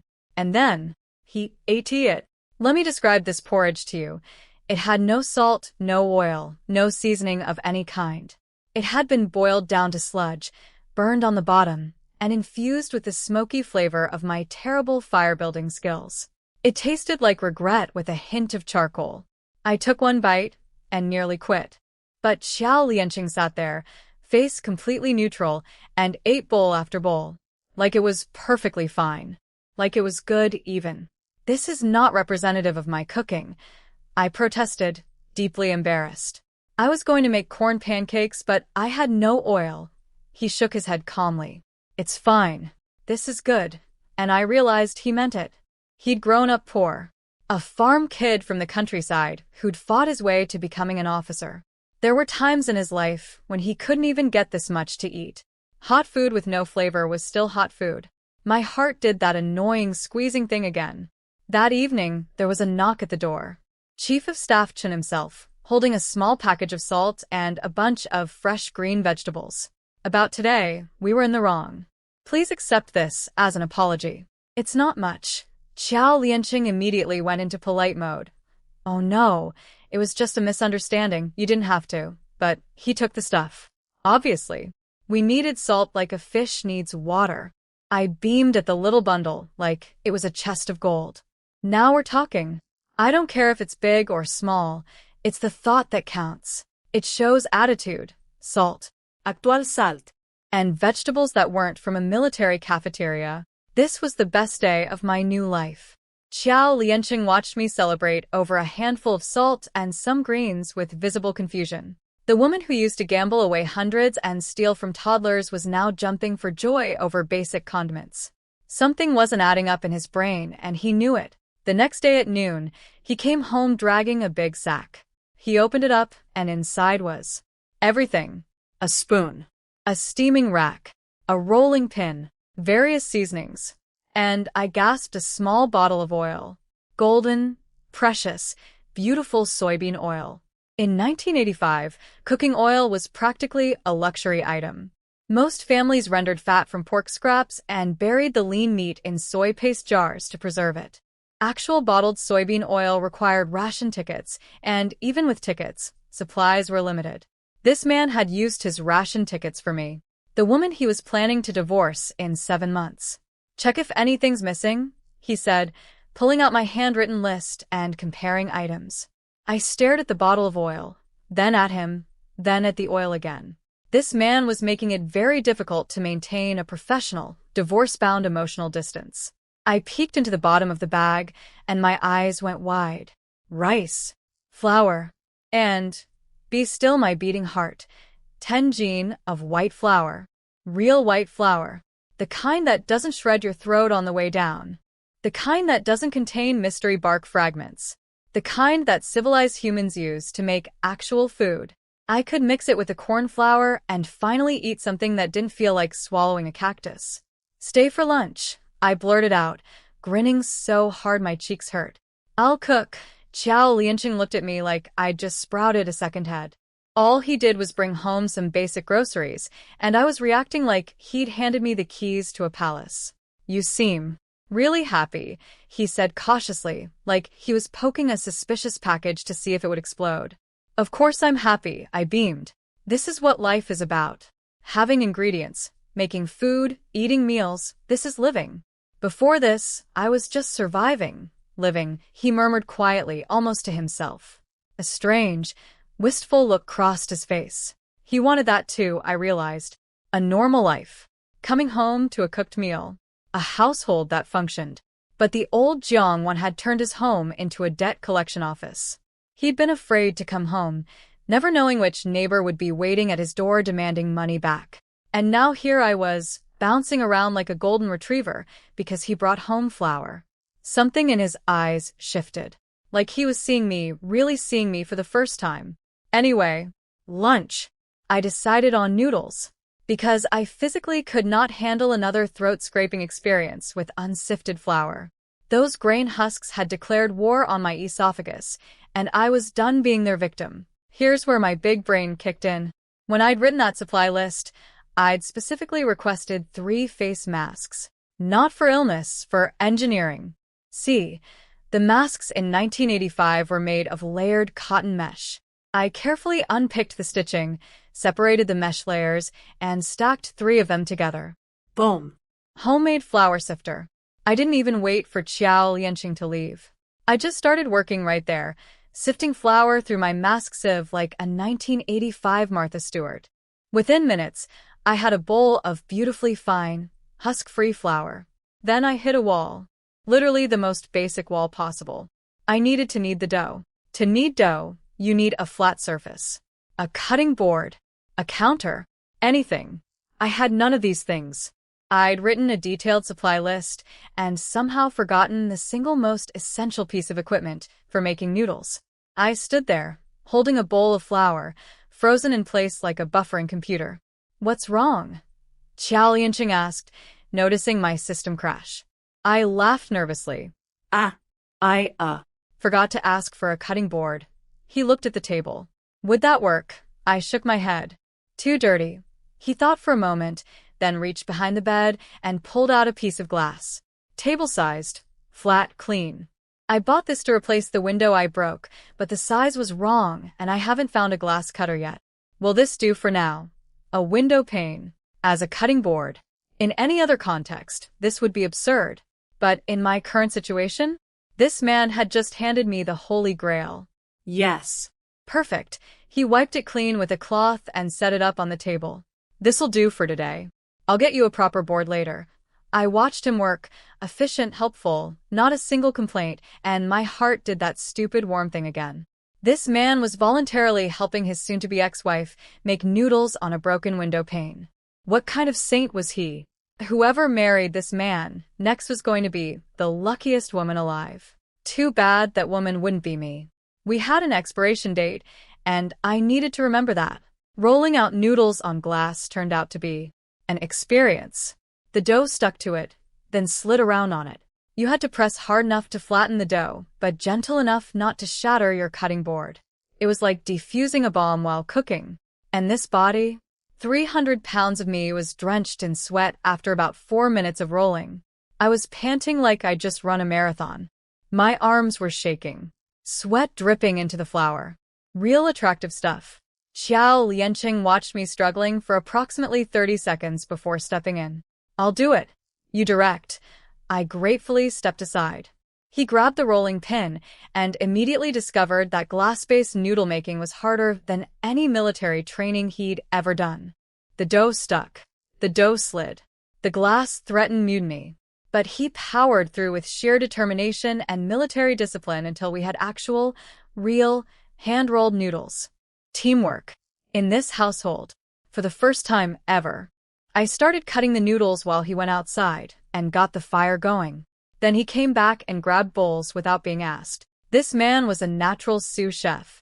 No ego, no complaints, just saw what needed doing and did it. While we waited for the noodles to cook, I glanced over at him and noticed a smudge of flour on his face. Without thinking, I reached up to wipe it off. He flinched and pulled back. "Hold still," I said. "You've got flour on your face. People are walking by out there. You want them to see their commander looking like a powdered donut? Think of your reputation." He froze. Went completely rigid. Let me reach up and brush the flour off his cheek. He was a full head taller than me, so from his angle he was looking down at my face. And for a moment, just a brief, suspended moment, his eyes landed on my long eyelashes and then on my eyes. Big, clear eyes. The one feature that had survived the 300-pound situation completely intact. Apparently, when I wasn't screaming, fighting, or choking on bread, they were actually quite pretty. He stared for half a second longer than necessary, then looked away. And I pretended I didn't notice, because noticing would make this complicated, and complicated was the last thing I needed during a 7-month countdown to divorce. Now, I didn't know this at the time, but while I was wiping flour off his face, Qiao Liancheng was having a whole internal moment. See, the first time he met the old Jiang Wan, her eyes had been yellowish and murky, like 2 dirty puddles filled with nothing but greed and want. He never cared about looks. He cared about a person's heart, and those eyes had told him everything he needed to know about hers. But he'd taken responsibility anyway, because that's the kind of stupidly honorable man he was. Now, though, something had changed. The murkiness was gone. My eyes were clear. Bright. Like clean water with little sparkles in it. When did that happen? He was thinking. Buddy, it happened when the original owner died, and I moved in. That's when. But I couldn't exactly explain that, could I? Oh yeah, I'm actually a web novelist from the future who fell off a 14th floor balcony and body snatched her wife. Surprise. Yeah? No. Meanwhile, and I found this out later through the compound's world-class gossip network, Up on the second-floor corridor, a certain White Lotus had just stepped outside and witnessed our little flower wiping scene. What actually happened? I reached up and brushed some flour off his cheek while scolding him about his image. What Jiang Shui saw, me tenderly caressing his face while gazing up at him with devoted love, and him staring down at me with deep, passionate emotion. A full-on romantic drama scene. Practically a movie poster. Her eyes went red. Her heart clenched. She was burning. Little Ping'an followed her out and tugged her sleeve. "Auntie Shui? What's wrong?" And this is where Jiang Shui proved once again that she was absolutely, categorically not a good person. She looked down at this 5-year-old child with teary eyes and said, "Ping'an, that woman is seducing your father." Seducing. She told a 5-year-old that his stepmother was seducing his dad. Over a flower wipe. This woman needed to be stopped. Ping'an's little face scrunched up in fury. "That bad woman. I'm going down there to beat her up." He was ready to charge. Tiny fists clenched. Full battle mode. But Jiang Shui grabbed him. "Wait, if you go now, your dad will be upset with you. Don't worry. She won't be happy for long." The way she said that, soft, sweet, and absolutely dripping with venom, sent chills down my spine when I heard about it later. She was using a child as an emotional weapon, programming him like a little guided missile aimed at me. Just then, the door opened and Jiang Qing stepped out. Jiang Shui immediately switched to innocent little sister mode. "Brother." "Heading out?" He grunted, gave her a long, complicated look, then glanced at Ping'an, patted the boy's head, and left without a word. Jiang Shui relaxed, thinking she'd gotten away with it. She had not gotten away with it, because Jiang Cheng had heard everything through the door. Every single word she'd whispered to Ping'an. And combined with what Chief Chun had told him yesterday about the salt incident she'd orchestrated, the alarm bells in his head were screaming. Down in the courtyard, Jiang Qing caught Qiao Liancheng while I was bent over the pot fishing out noodles. "Old Qiao, I have to say, your wife seems to be doing better these days. At least she's trying to live properly now." Qiao Liancheng grunted noncommittally. He wanted to say something, but couldn't find the words. Jiang Qing read him like a book. "Maybe she's realized her mistakes. People's hearts are made of flesh, not stone. If you treat her a little better, who knows, maybe she'll actually turn over a new leaf." Qiao Liancheng stayed silent. It wasn't about feelings. He could live without love. What he couldn't live with was the gambling and the scheming. Either one was a deal-breaker. And old Jiang Wan had scored a perfect 2 for 2. Change? Easy to say. Nearly impossible to believe. Then Jiang Cheng dropped the real reason he'd come. "Take Ping'an home tonight." Qiao Liancheng frowned immediately. "Did he cause trouble?" No. "If I could, I'd keep that kid forever. He's wonderful. It's just," what Jiang Qing couldn't say out loud was, "My sister is poisoning your son's mind, teaching him to insult people and filling his head with garbage, and I need to get him away from her before she does real damage." He'd already decided to send Jiang Shui back to Beijing. But that required family discussions, logistics, and somehow convincing a stubborn young woman who was deeply obsessed with Qiao Liancheng to voluntarily leave. None of which would be easy. In the meantime, the one thing he could control was keeping Ping'an away from her influence. Jiang Cheng was an excellent political instructor. He could do ideological work on hardened soldiers without breaking a sweat. But his own little sister? Completely, utterly helpless. Sometimes the toughest battles aren't on the battlefield. They're at the family dinner table. And somewhere in all of this, my noodles were getting cold. But honestly, for the first time since I'd arrived in 1985, things were starting to feel just a tiny bit like home. Jiang Qing looked like he wanted to say more but swallowed it back down. Qiao Liancheng didn't push. "All right, I'll go pick Ping'an up." Jiang Qing shook his head. "Wait until tonight. If you're not there when that little rascal comes home, he'll go full chaos mode." Fair point. Ping'an without Qiao Liancheng's supervision was basically a tiny unsupervised missile with anger issues and a grudge against me specifically.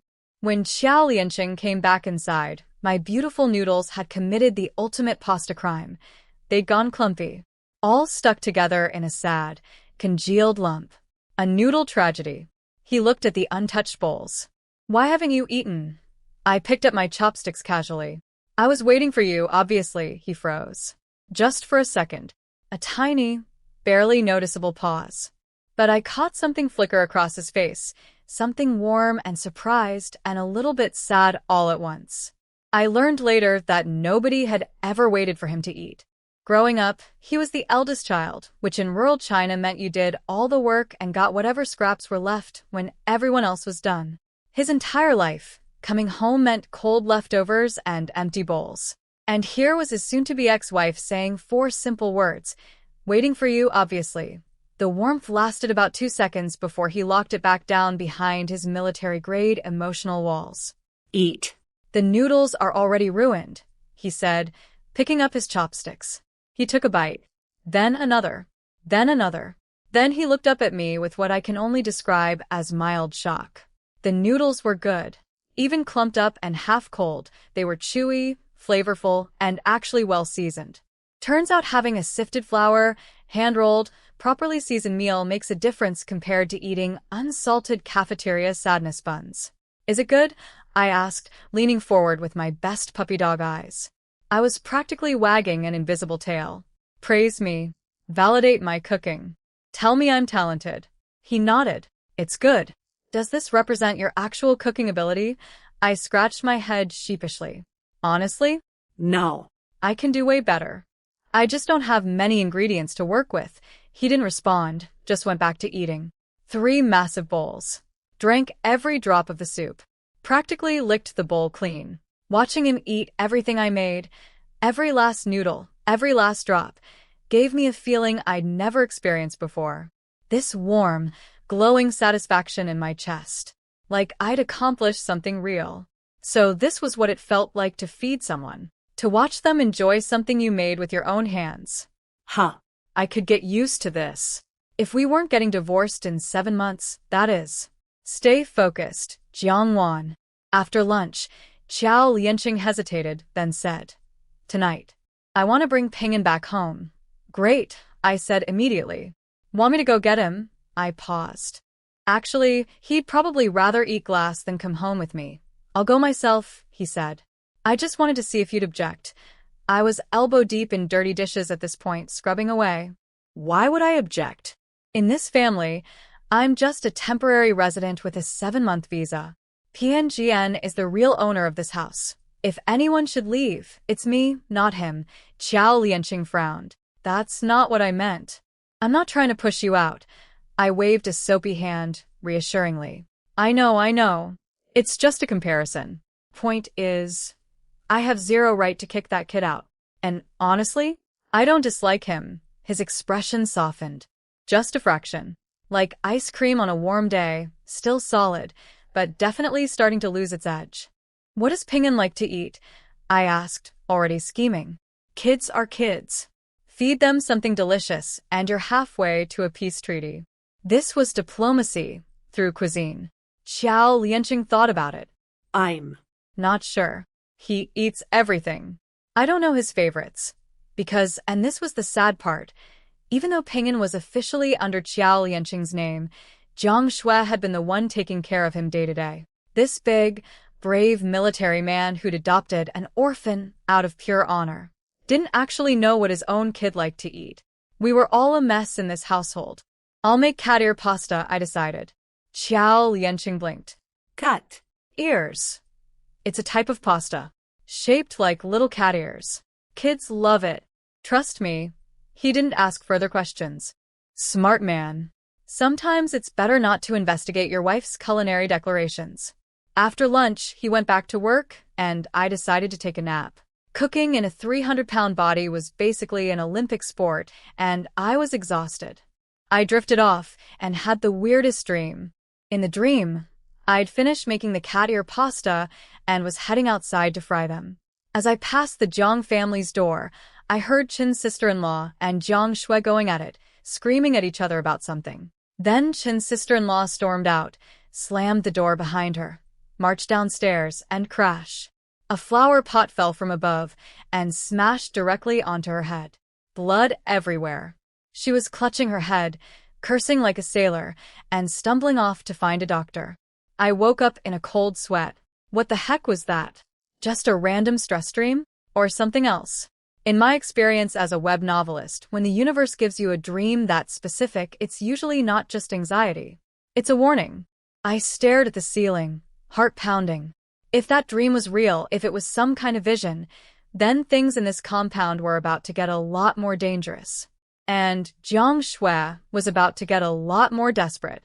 In my dream, things kept going. I was walking to the stove with my cat ear pasta, heating up the oil, everything going great, and then out of nowhere, a mud ball came flying through the air and landed directly in my hot oil. Splat. Boiling oil splashed straight onto my face. HHH. I jolted awake, hands slapping my cheeks. My face was actually burning. The dream had been so vivid, so real, that my skin still felt like it was on fire. I lay there panting for a moment, trying to convince my brain that my face was, in fact, not deep-fried. Just a dream, I muttered. Overthinking. Stress. Too much drama in this compound. That's all. I checked the time, past 3 already.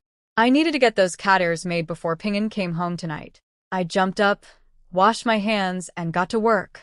Mixed some white flour with a little cornmeal for extra crunch, because I'm a genius, and started shaping the little pasta pieces. Pinch, roll, flick. Pinch, roll, flick. Soon I had a full bowl of perfect little cat ears ready for frying. Oil was precious, so I couldn't go crazy. Just enough for one small batch. This was a diplomatic mission, not a buffet. I grabbed the bowl and the oil bottle and headed outside. As I passed the Jiang family's door, I heard voices. Angry voices. Jiang Shui, don't you dare play innocent with me.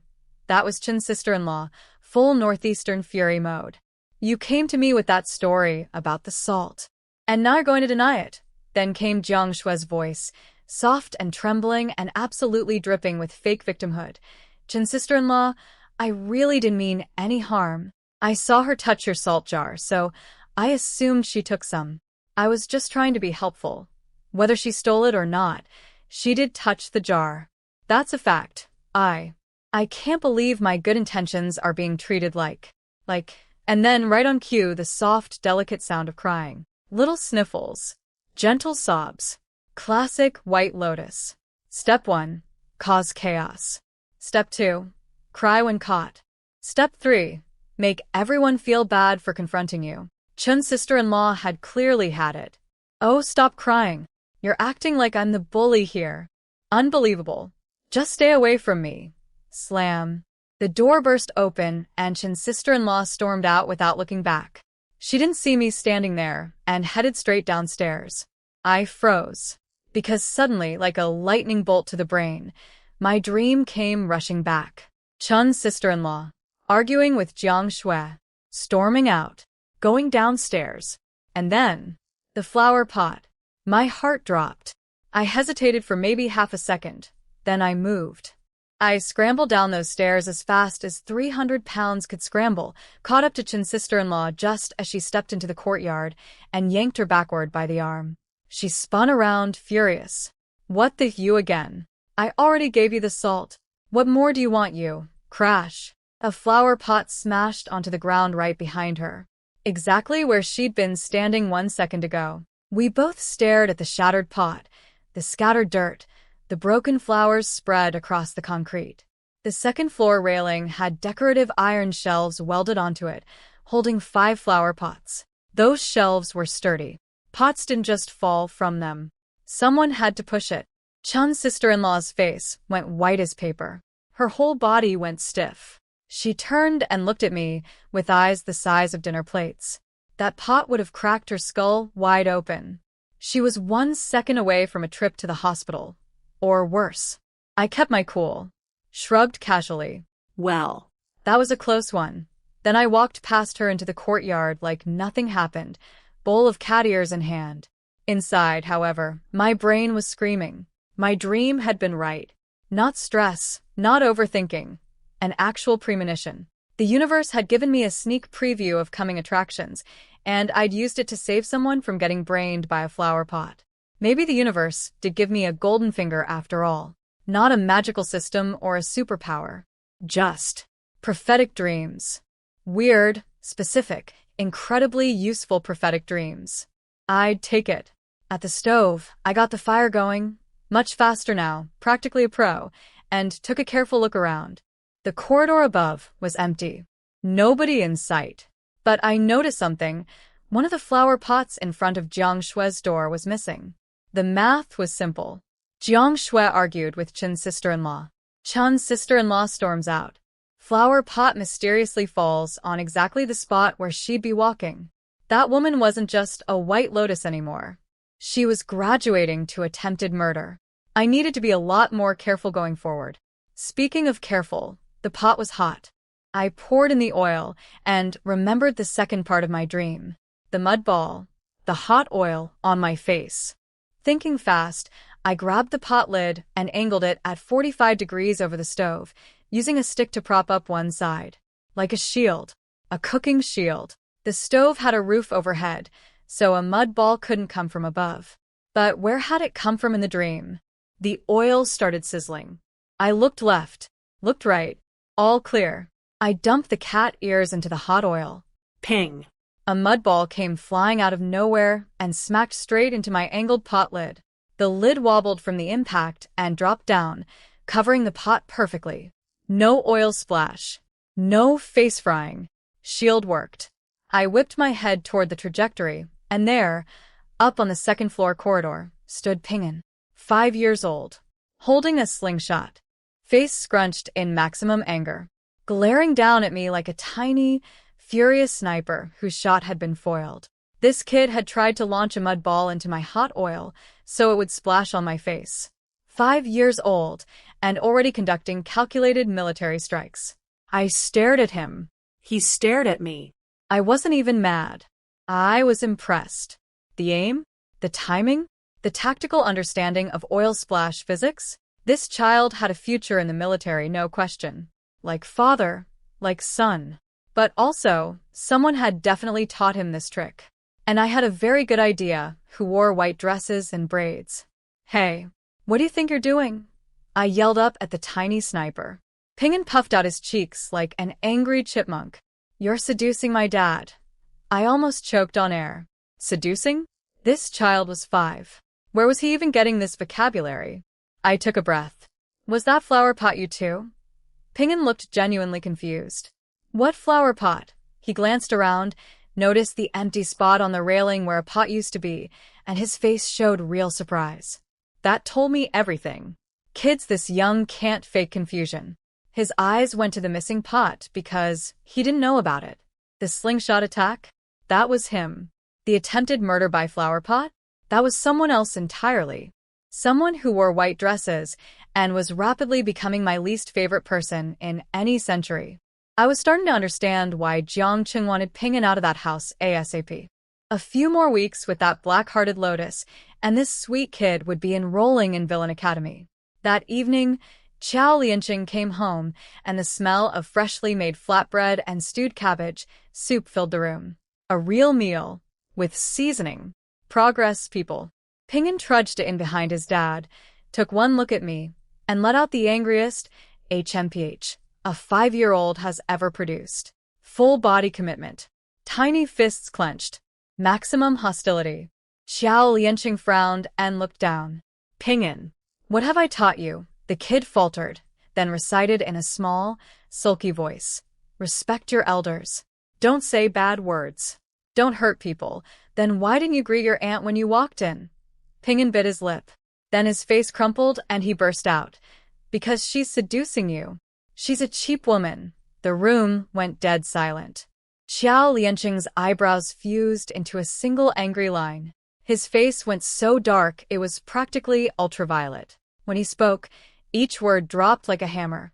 Who taught you those words? Do you even know what seducing means? Do you know what cheap woman means? Ping'an shrank back, suddenly very small. And nobody talked to me. I just heard people saying it. Qiao Liancheng glanced at me. Just a quick look, but it was loaded. He knew a 5-year-old didn't pick up cheap woman from thin air. Someone had planted those words in this child's mouth like seeds in poisoned soil. Those words are disrespectful, he said firmly. You are never to say them again. Pingin's stubborn little chin jutted out. But why can they say it and I can't? They're not even wrong. Are you talking back to me now? Oh boy. Father-son standoff. Two identical stubborn faces glaring at each other. The temperature in the room dropped about 10 degrees. Time for an intervention before someone started crying, and honestly, at this point, it could have been any of us. All right. I jumped in. He's little. These things take time. Come on, let's eat. Pingin stood there radiating defiance from every pore of his tiny body. Arms crossed. Jaw set. Silent rebellion in its purest form. Qiao Liancheng took a steadying breath. I'm going to get his bedding and dishes. You two eat first. And he left. Just walked out, leaving me alone with the tiny human who wanted me dead. Wonderful. I smiled my friendliest smile and brought out my secret weapon. Pingin. Look what I made you. Cat ear pasta. Deep fried. Golden and crispy. You're going to love. Smack. His little hand shot out and knocked the entire bowl from my hands. Cat ears went flying everywhere. The beautiful, golden, precious cat ears I'd spent all afternoon making, scattered across the floor like edible confetti. He glared at me with eyes full of fire. I'm not eating your food. Stop pretending to be nice. You're just trying to sell me again. Ouch. That one actually stung. But I didn't get angry, because he was right to be scared. The old me had tried to sell him. That kind of trauma doesn't vanish because the new management offers snacks. I looked at the bowl on the floor and picked it up. Huh. This bowl is pretty sturdy. Then I crouched down and started picking up the scattered cat ears one by one. Calmly. No drama. Just collecting fried pasta off the floor while delivering the most important speech of my new life. These were bought with your dad's money. Since you don't want them, I'll eat them myself. But let me make a few things clear. Whether you like it or not, I'm going to be here for 7 more months. That's the deal. Non-negotiable. Option A. We cooperate. I take care of your meals. I make you good food when I'm in a good mood, and we coexist peacefully. After 7 months, I leave, and whoever becomes your next stepmom is your business. Option B. We don't cooperate. I spend every penny your dad earns making myself comfortable for 7 months, then I leave anyway. Option B hurts your dad, because he'll be working and worrying about you and broke. So really, what you decide doesn't affect me at all. Either way, I'm gone in 7 months. Pingin stared at me, processing. Most of it went over his 5-year-old head. But one part landed perfectly. This food was bought with Dad's money. I could practically see the gears turning behind those angry little eyes. Wait. It's Dad's money. And she's eating it. And I'm the one who knocked it on the floor. So, basically, I just wasted Dad's money. His expression shifted from furious to confused to something that looked a lot like regret, even if his stubborn little face refused to fully show it. Score 1 for logic. Even a 5-year-old understands economics when you put it in the right terms. So here's the thing about 5-year-olds. They're stubborn, but they're also practical. Pingin squatted down, grabbed the cat ears off the floor before I could finish picking them up, and shoved them directly into his mouth. Crunch, crunch, crunch. I could literally see the internal war happening behind his eyes. His taste buds were screaming, "This is amazing," while his pride was screaming, "Do not enjoy the enemy's food." His brain compromised. It's good. But that just proves this woman knows how to live well. Using Dad's money. So really, I'm the one who should be eating this. It's my inheritance, basically. 5-year-old financial logic. Flawless. By the time Qiao Liancheng came back with the bedding, every single cat ear had been rescued from the floor and relocated into Pingin's stomach. The kid was sitting at the table with the bowl, crunching away like a tiny, angry squirrel hoarding nuts. And me? I was sitting there with the dinner all laid out, not eating. Again. Why aren't you eating? Qiao Liancheng asked, confused. Waiting for you, obviously. Come on, let's eat, he paused. There it was again, that tiny flicker. That warm, surprised thing in his eyes that he immediately tried to bury. 2 times now I'd waited for him. A pattern was forming, and he didn't know what to do with it. Pingin grabbed a cat ear and held it up to his dad. Daddy, try this. It's so good. Qiao Liancheng ate one, eyebrows rising. You made these? He asked me. Yep. I didn't have much oil, so I could only make a small batch. Figured they'd be a good snack for Ping'an. Ping'an's hand froze mid-chew. Wait. The enemy made these? The delicious thing he'd been inhaling was crafted by the woman he hated? His face went through a rapid journey. Betrayal, disgust, then a swift internal recalculation. Okay, fine, SHE made them. But with Dad's ingredients. So technically, eating them is my duty. Can't let her waste Dad's money. I'm doing this for Dad. The mental gymnastics of a child protecting his ego while eating someone else's cooking were Olympic level. During dinner, I'd made flatbread soft, fragrant golden. I don't want to brag, but it was good. Like, genuinely good. The kind of bread that makes you close your eyes when you bite into it. But then I noticed Ping'an struggling. He was chewing with this weird sideways motion, wincing slightly. Then I saw it, he was losing his baby teeth. The bread was too tough for his gappy little mouth. Without thinking, I reached over, grabbed the bread from his hand, tore it into small pieces, and dropped them into his soup bowl. There, now it's soft. Sorry, I didn't know you were losing teeth. Next time I'll make softer food. Ping'an let out his signature, HMPH, but caught his dad's death stare and quickly looked down and kept eating in sulky silence. But I noticed. He ate every single soup-soaked piece. Didn't leave a crumb. After dinner, Ping'an jumped up to go play, but Qiao Liancheng blocked the door like a military checkpoint. You're old enough now. Starting today, you're learning to read and count. Ping'an's eyes sparkled. Learning? How exciting! How fun! How, oh, sweet child. You have no idea what you've signed up for. I went to wash the dishes, and when I came back, the literacy lesson was already in session. Qiao Liancheng had drawn a character on a piece of paper and was pointing at it with the seriousness of a man briefing a military operation. This character is AH. Say it with me. AH. Ping'an sat up straight on his little stool, took a deep breath, and confidently declared, YH. Qiao Liancheng blinked. No. It's AH. Not YH. Ping'an nodded earnestly. Yeah. Y. No. A. HHH. Ping'an's innocent little eyes blinked up at his increasingly frustrated father. Ya? Qiao Liancheng stared at his son. His son stared back. Neither understood where the disconnect was. I was over in the corner, pretending to organize things, biting the inside of my cheek so hard I nearly drew blood. My shoulders were shaking. A laugh was trying to escape my body like a prisoner digging a tunnel. A. Y. No. HHHH. Yeah? They went back and forth like this for what felt like an eternity. Ping'an's little voice kept producing the exact same wrong sound with increasing confusion and decreasing confidence. Qiao Liancheng, a man who commanded soldiers, who'd survived combat, who'd punched through glass without flinching, was being defeated by a single vowel. Finally, he gave up. The great Commander Qiao, vanquished by the letter A. He decided to move on to the next character with the energy of a man who'd just lost a war he didn't know he was fighting. I couldn't take it anymore. I wiped the grin off my face, walked over, and asked as casually as I could manage, would it be okay if I offered a suggestion? Qiao Liancheng looked at me curiously. What's your suggestion? I put on my most casual, definitely not a college graduate voice. Well, I think maybe you should teach him Pinyin first. You know, the phonetic alphabet? If he learns the sounds properly, he can look up any character in a dictionary later.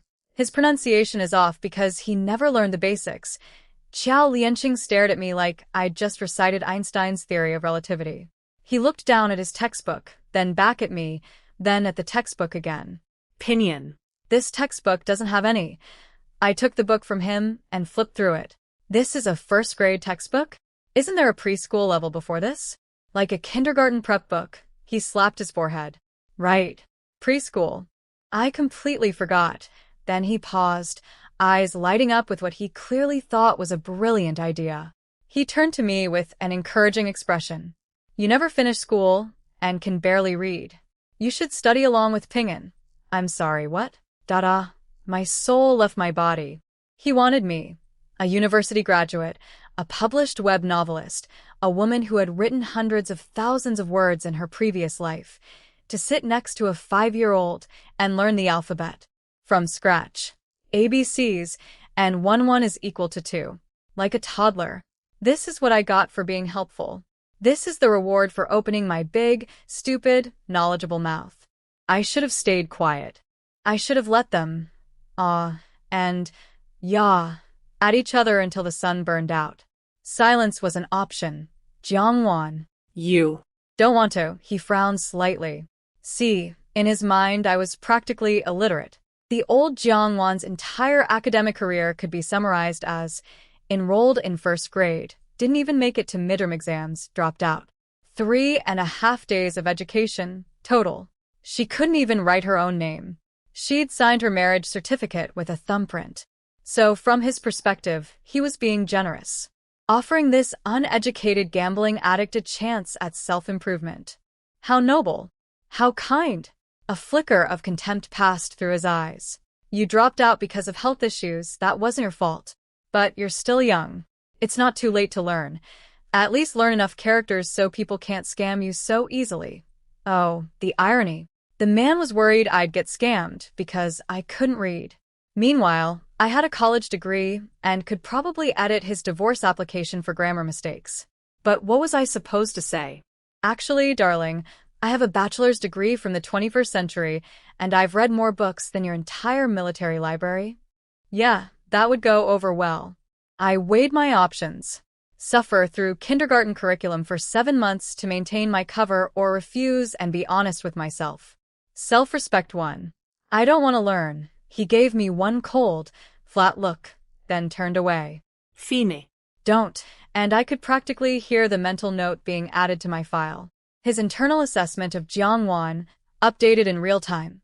Previous entries: gambler, scammer, lazy, greedy, morally corrupt, tried to sell child. New entry: refuses to better herself. Wonderful. Another gold star on my permanent record. He thought about it for a moment, shrugged internally. She's just a 7-month temporary wife. Why do I even care? And moved on to teaching Pinyin math instead. Simple stuff. Single-digit addition and subtraction. Was he annoyed with me? Yes. Did I care? Also yes, but less than the alternative of sitting through phonics lessons pretending I didn't know the alphabet. A girl has to draw the line somewhere. While the father-son math class got underway, I decided to go for a walk. Dinner needed digesting, and this body wasn't going to slim itself down through wishful thinking. Weight loss required movement. Actual physical movement. With these legs. In this body. God help me. I opened the door and nearly walked straight into Jiang Shui. She was standing right outside our door, lurking like a ghost in a white dress. Clearly had been eavesdropping, or scouting, or plotting her next act of domestic terrorism. What are you doing here? I snapped. Trying to steal something? She glared at me with undisguised contempt. Mind your own business. This isn't your house. I'm just passing by. What's it to you? But even as the venom was leaving her lips, her eyes were already sliding past me, through the crack in the door, searching for. There he was. Qiao Liancheng. Sitting inside, teaching Pinyin, completely unaware of the drama unfolding at his doorstep. Jiang Shui's face did its signature instant transformation. Contempt sweetness in 0.2 seconds. She stepped forward, trying to squeeze past me into the room. Oh no, you don't. I shifted my 300-pound body directly into the doorframe like a human barricade. Nothing was getting through this blockade. I was basically a wall with legs. Excuse me? This is my home. Did I invite you in? She shot me a murderous look, then stepped back and deployed the sweet voice, aimed over my shoulder, through the door, directly at her target. Brother Qiao. I just came to check on Pinyin. He ate dinner but didn't come over to play today. I was so worried. The audacity. The sheer audacity. Standing at MY door, trying to enter MY room, to see MY husband. Okay, my temporary husband, while I was standing right here like I was invisible. This woman had the survival instincts of a cockroach and the shamelessness of a politician. Inside the room, Qiao Liancheng's deep voice drifted out, calm and distant as always. Pinyin has to study in the evenings from now on. No more going out to play at night. Thank you for your concern, I could practically hear Jiang Shue's brain short-circuiting outside the door. Studying? Since when? Nobody mentioned studying before. But then I watched her face relax as she worked it out. Oh, that's why they took Ping'an back. Not because of anything SHE did. Just Homework. Nothing personal. Her position was still secure. The relief on her face was almost funny. Almost. She shot me one last look, the kind of look you give a piece of gum stuck to your shoe, then aimed her sugar voice back through the door. Oh. Okay. Ping'an, come play with me tomorrow, sweetie. She didn't even wait for an answer. Just turned and floated away like a cloud of self-satisfaction. I glanced inside. Qiao Liancheng was deep into math mode with Ping'an, pulled the door shut, and headed downstairs for my walk. And that's when something unexpected happened. Hey. You. I looked left, looked right. Nobody else around. Just Chen's sister-in-law standing by the vegetable garden, holding a basin, staring directly at me. To me? She shuffled awkwardly. Yeah. Look, I don't actually know your name, and I can't really keep calling you Bear Woman after you saved my life and all. You're Commander Qiao's wife, so I guess I should call you Sister-in-law Qiao. I grinned. That's way too formal. Just call me Jiang Wan. Or Wan. Whatever feels natural. I genuinely like Chen's sister-in-law. Yes, she'd slapped me across the face yesterday. But she was honest. Loud, hot-tempered, and completely incapable of deception. In a compound full of scheming and fake smiles, her straight-shooting personality was refreshing. Like a spicy pepper in a bowl of bland porridge. She fidgeted, which was hilarious because this woman had the personality of a charging rhinoceros, and here she was, looking like a shy schoolgirl. Wan. About the salt thing. I'm sorry. I was wrong about you. It's fine. You already apologized, and gave me salt and vegetables. Water under the bridge. She shook her head firmly. That first apology wasn't real. My husband made me say it, and I was still angry. This one is genuine. Then her voice got serious. And what you did today, pulling me out of the way of that flower pot. If it weren't for you, I'd probably be in the hospital right now. Or worse. From now on, you're my friend. Anything you need, anytime, you just say the word. I mean it.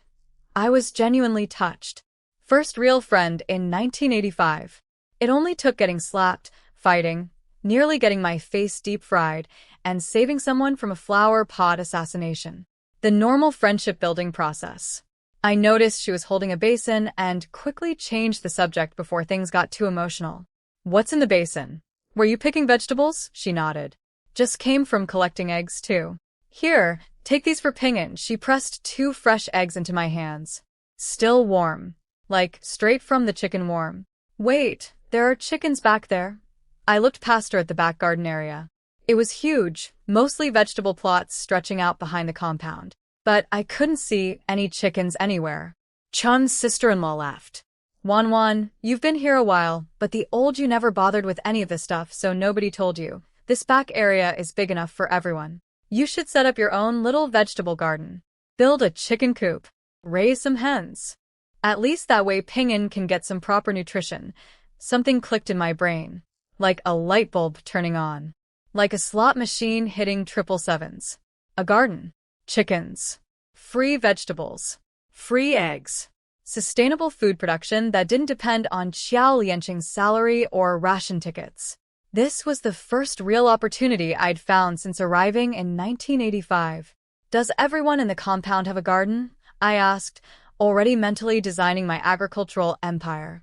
Chun's sister-in-law shook her head. Not everyone. The Jiang siblings don't. They're city kids. Wouldn't know which end of a shovel to hold. Never let their delicate fingers touch whatever water types. She said this with a specific brand of contempt that rural and working-class people reserve for city folks who think dirt is a personality flaw. I laughed and gratefully took the eggs. Then I started asking everything I could about growing vegetables. What grew well here, when to plant, how to prepare the soil. Here's my secret advantage. I didn't know how to farm. Like, big-scale crops and rice paddies were beyond me. But gardening? Container herbs on my apartment balcony? Kitchen gardens? That I could do. In my previous life, I'd grown tomatoes, peppers, herbs, and greens in pots on a 14th floor balcony. Okay, maybe don't think about the 14th floor. Bad memories. Point is, give me a patch of dirt and some seeds and I could figure out. This wasn't farming, this was gardening on a bigger scale. And with Chen's sister-in-law as my agricultural consultant? Watch out. 1985. Jiang Wan's vegetable empire was about to begin. During the lockdown in my previous life, I'd spent months growing vegetables on my apartment balcony. Nothing fancy. I couldn't grow fruit trees or anything complex, but basic leafy greens? Those I could handle with my eyes closed. Chen's sister-in-law laid out the rules for me. The back garden is divided into plots, one per household. You need to file an application to get yours. Chicken coops go along the back wall behind the garden plots. How many chickens you raise is up to you, but if your chickens eat someone else's vegetables, that's on you. Got it. Rules understood. Agricultural ambitions activated.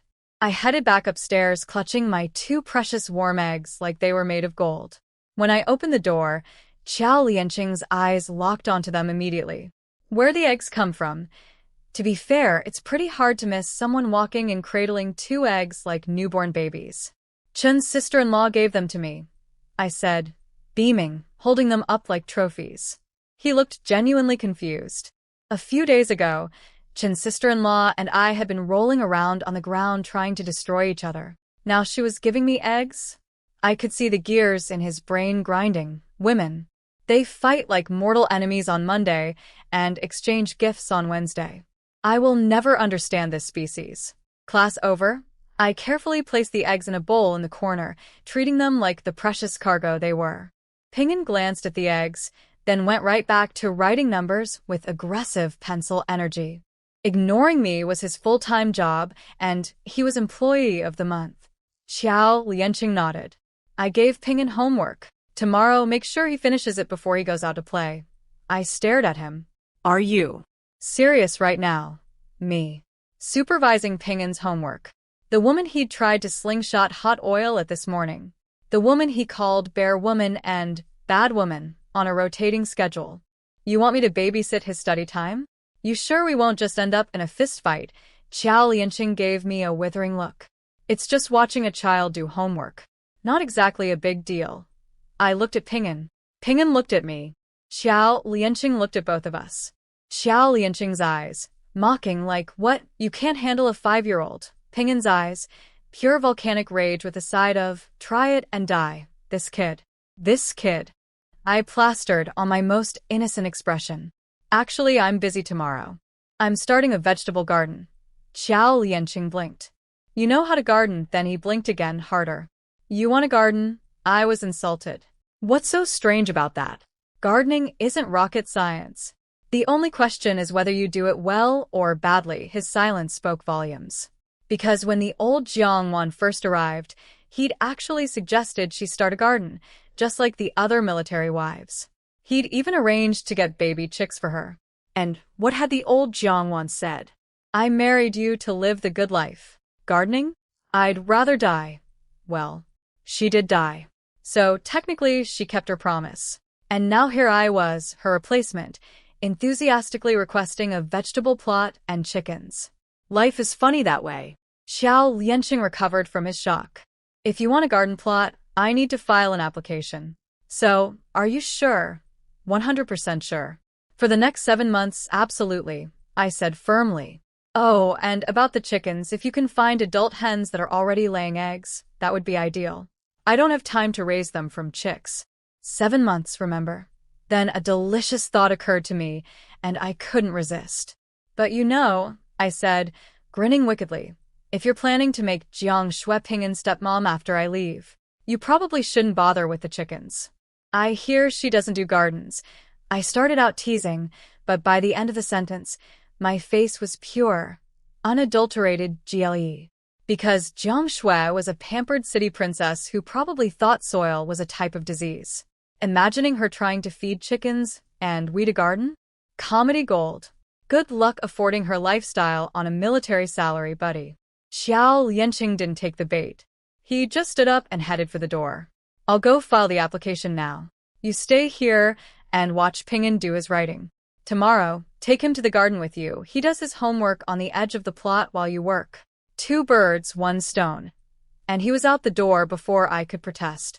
I stood there, mouth still open, completely outmaneuvered. He dodged my Jiang Shui jab and assigned me homework monitoring duty in one smooth move. Military tactics at their finest. I turned slowly toward Ping'an. Ping'an turned slowly toward me. Bear woman, he roared. Stop staring at me. I am not going anywhere with you. I smiled sweetly. We'll see about that, little man. We'll see. I snorted at Ping'an. Oh, please, like I'm dying to hang out with you. If you don't want to come, go tell your dad. If he changes his mind, we both win. Ping'an deflated instantly.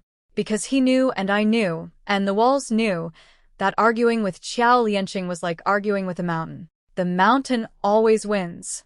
That night, around 10, I heard the door creak open. Qiao Liancheng tiptoed in like a 6-foot ninja, carrying a pile of stuff. The room was dark, but moonlight was pouring through the window, and I could see his silhouette, tall, athletic, moving with military precision, as he carefully set everything down on the floor. Ping'an was already knocked out on the small bed, sleeping like only 5-year-olds can, completely unconscious, 0 worries, probably dreaming about new slingshot targets. I was about to ask what he'd brought when he grabbed a basin and slipped back outside. I flicked on the light and looked at the pile. Farming tools. A shovel. Ahu. A rake. All with fresh mud on them. Wait. He'd left at 7. It was now 10. 3 hours. Did this man just spend 3 hours in the dark, by himself, digging up a garden plot for me? He came back a few minutes later, opening the door and bringing a cloud of steam with him. His hair was dripping wet, water droplets running down his neck. Did you just take a cold shower? I asked, staring at his soaking head. Sorry for waking you. Then, casual as anything, the land application went through. I went ahead and started breaking ground. That plot hasn't been used in a while. The soil was really hard.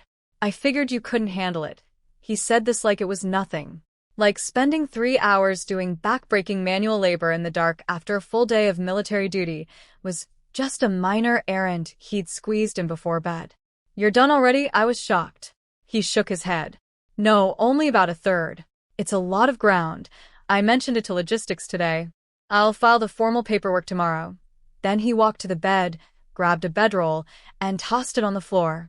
He was giving up the small bed, which was already way too small for him, and downgrading to sleeping on the ground. Because Ping'an was now on the small bed. And the big bed was mine. And there was nowhere else. This man. This impossible man. Hy, I called out as he was about to lie down. Your hair is soaking wet. You can't sleep like that. It's terrible for your health. He waved me off. It's fine. I'm used to it. If I wait for it to dry, I'll miss morning drills. Used to it. Used to it. He said this like chronic self-neglect was just part of his daily routine. Like his body was government property and comfort wasn't in the budget. Something in me snapped. Not anger, something else.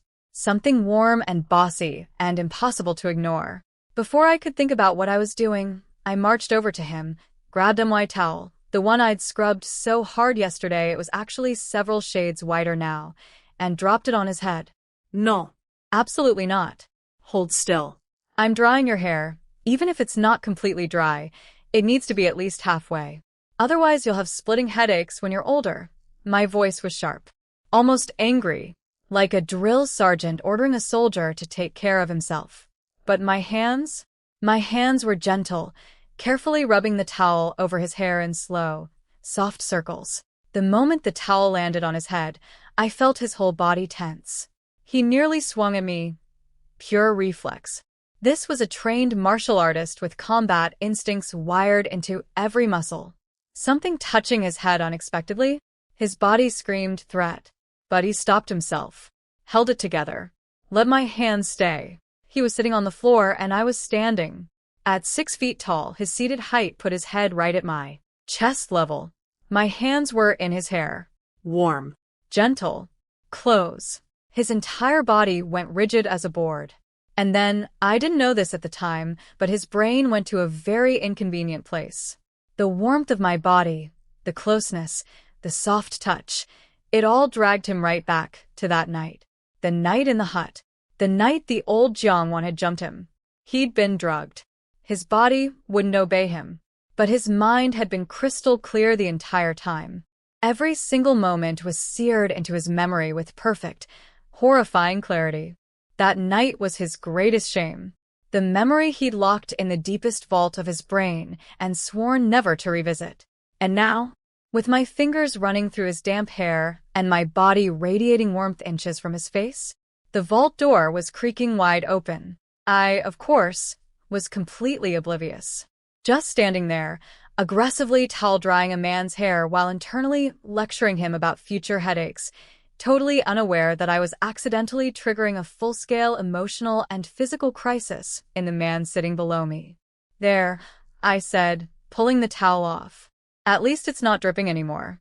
You can sleep now." He didn't move for a few seconds. When he spoke, his voice was slightly rougher than usual. "Thanks." I climbed back into bed, pulled up the covers, and stared at the ceiling. "Don't get attached, Jiang Wan. 7 months. 7 months. He's not yours. This isn't real. You're leaving."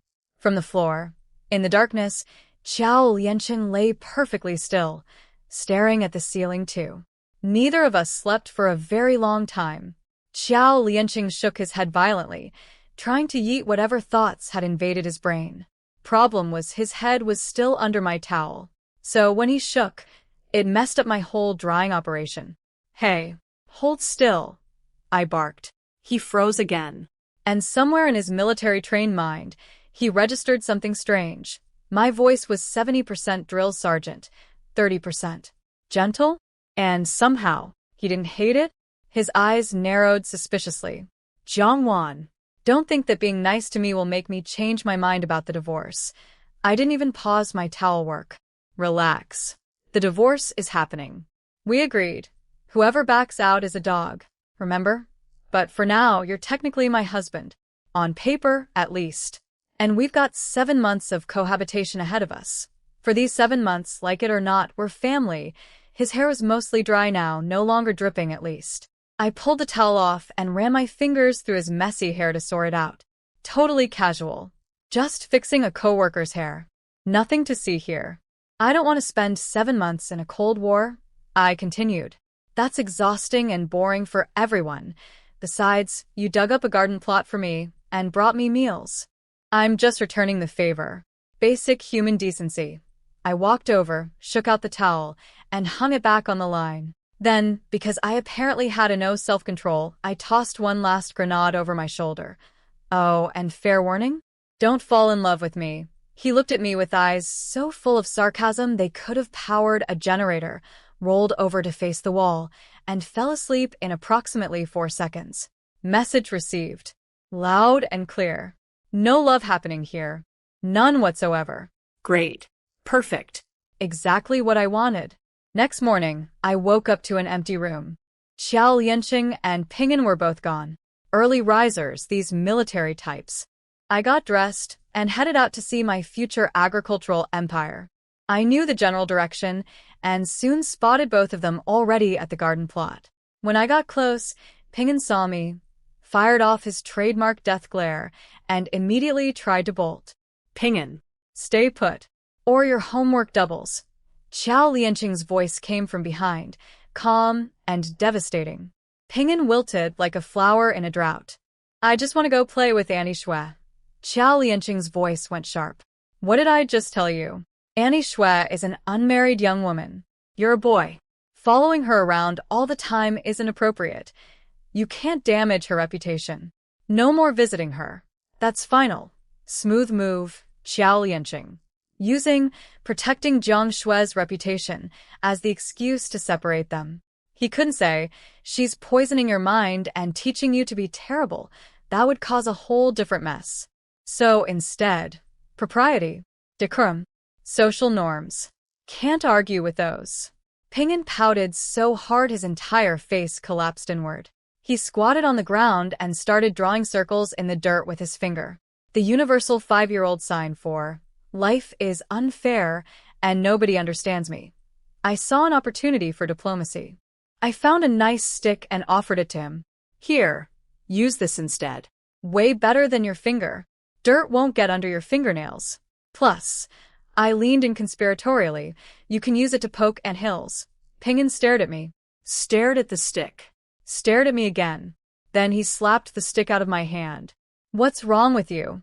That's so childish, he huffed, stood up, and moved to a spot 10 feet away, squatting there instead. As if I were a contamination zone, with a clearly marked perimeter. Humph. Ungrateful little, I muttered. I was trying to be nice. I dusted off my rejected feelings and walked over to Qiao Liancheng.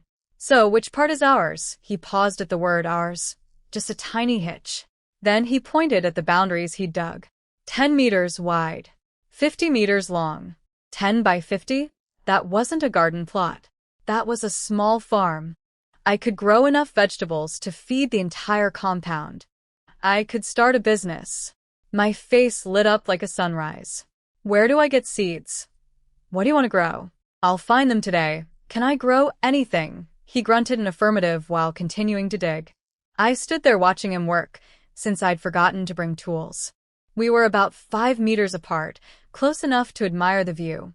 And oh, what a view! He was drenched in sweat, shirt clinging to his body, every muscle firing as he swung the hoe into the hard earth. He looked lean in his uniform, but underneath? Pure power. Each swing sent his arm muscles rippling, his back flexing, his shoulders rolling with explosive, controlled force. I stood there, holding no tools, contributing no labor, watching this man sculpt the earth like a human tractor with a perfect physique. 7 months, Jiang Wan. 7 months. Stop staring at the merchandise you're returning. But my eyes did not get the memo.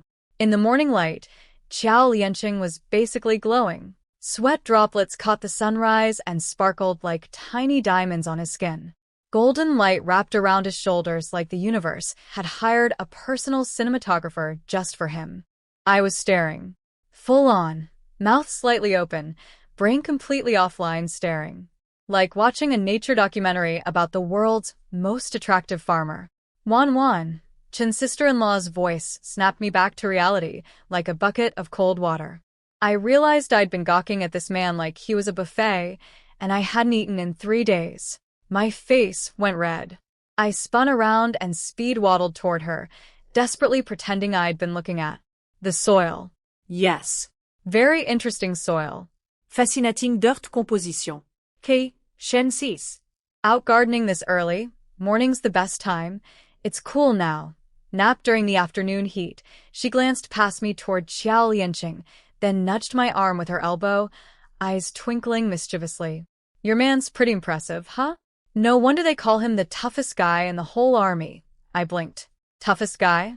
Qiao Liancheng. She leaned in, voice dropping to gossip mode. You didn't know? Your husband is famous across the entire military district. He placed top 3 in both the hand-to-hand combat and martial arts tournaments for 2 years running. Okay, that was cool. But, sure, top 3 is great, but how does that make him the #1 tough guy? Chin's sister-in-law's expression shifted from gossipy to serious. My husband told me the story. A few years back, when Liancheng was still just a company commander, his unit went on a mission.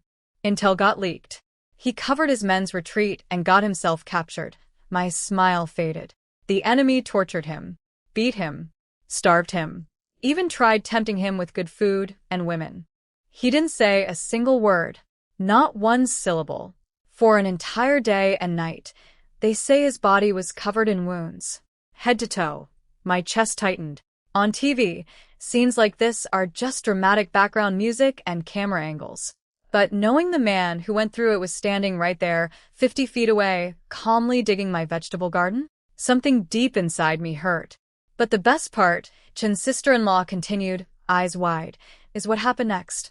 After a full day and night, the enemy got tired and left him alone. And that night, he escaped. Not just escaped, she paused for effect. This woman knew how to tell a story. He went back. Alone. And wiped out their entire camp.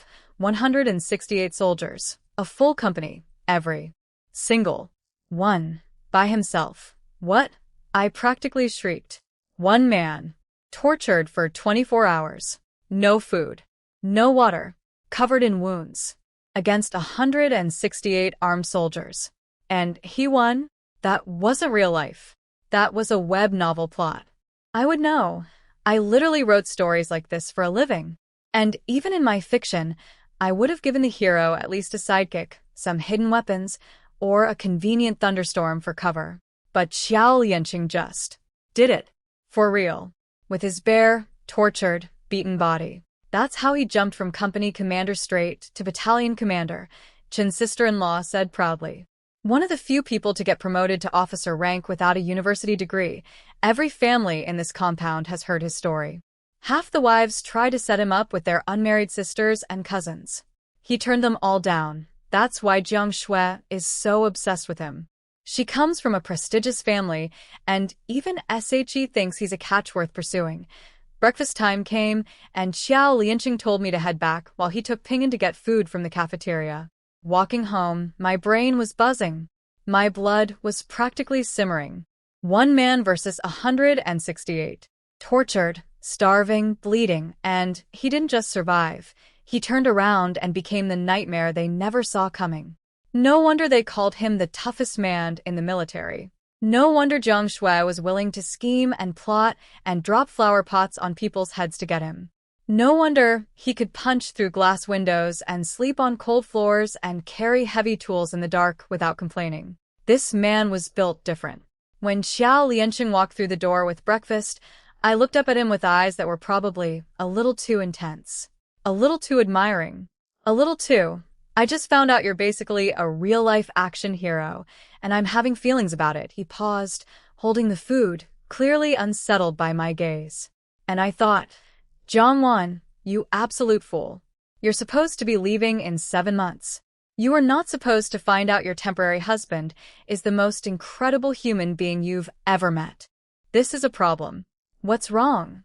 Qiao Liancheng asked, clearly weirded out by my intense staring. I shook my head. Nothing. Just. Suddenly realized you're pretty cool. He paused. Then I watched the exact moment he misread the situation.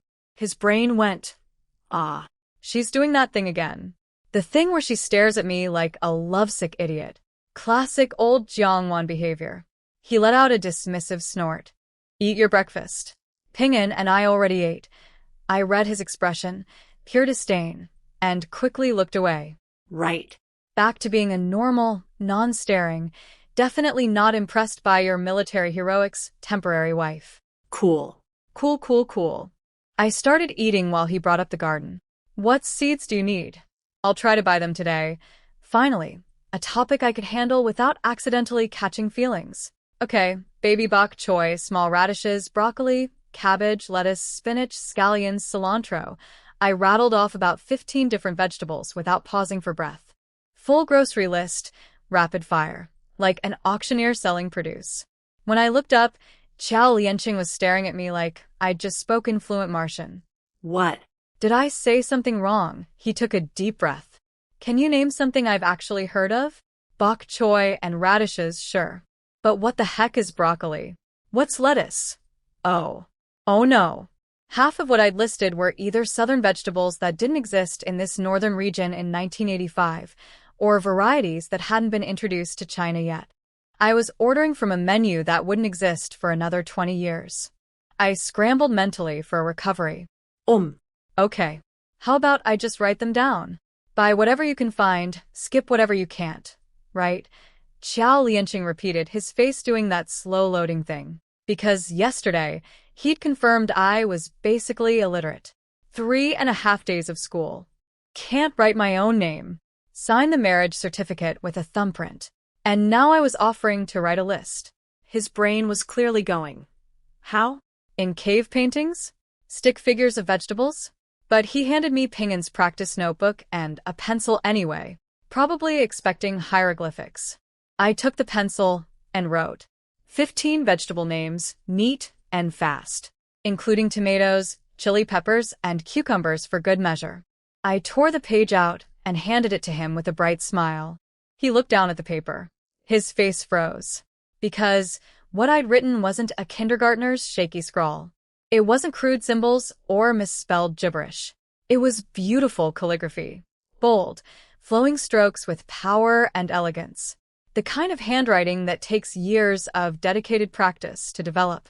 He looked up at me, then down at the paper, then up at me again. You said you couldn't read. It wasn't a question. It was an accusation. My soul departed my body for the second time this week. Oh no. Oh no, oh no, oh no. I'd been so focused on the vegetable list that I'd completely forgotten my character setting. I was supposed to be illiterate.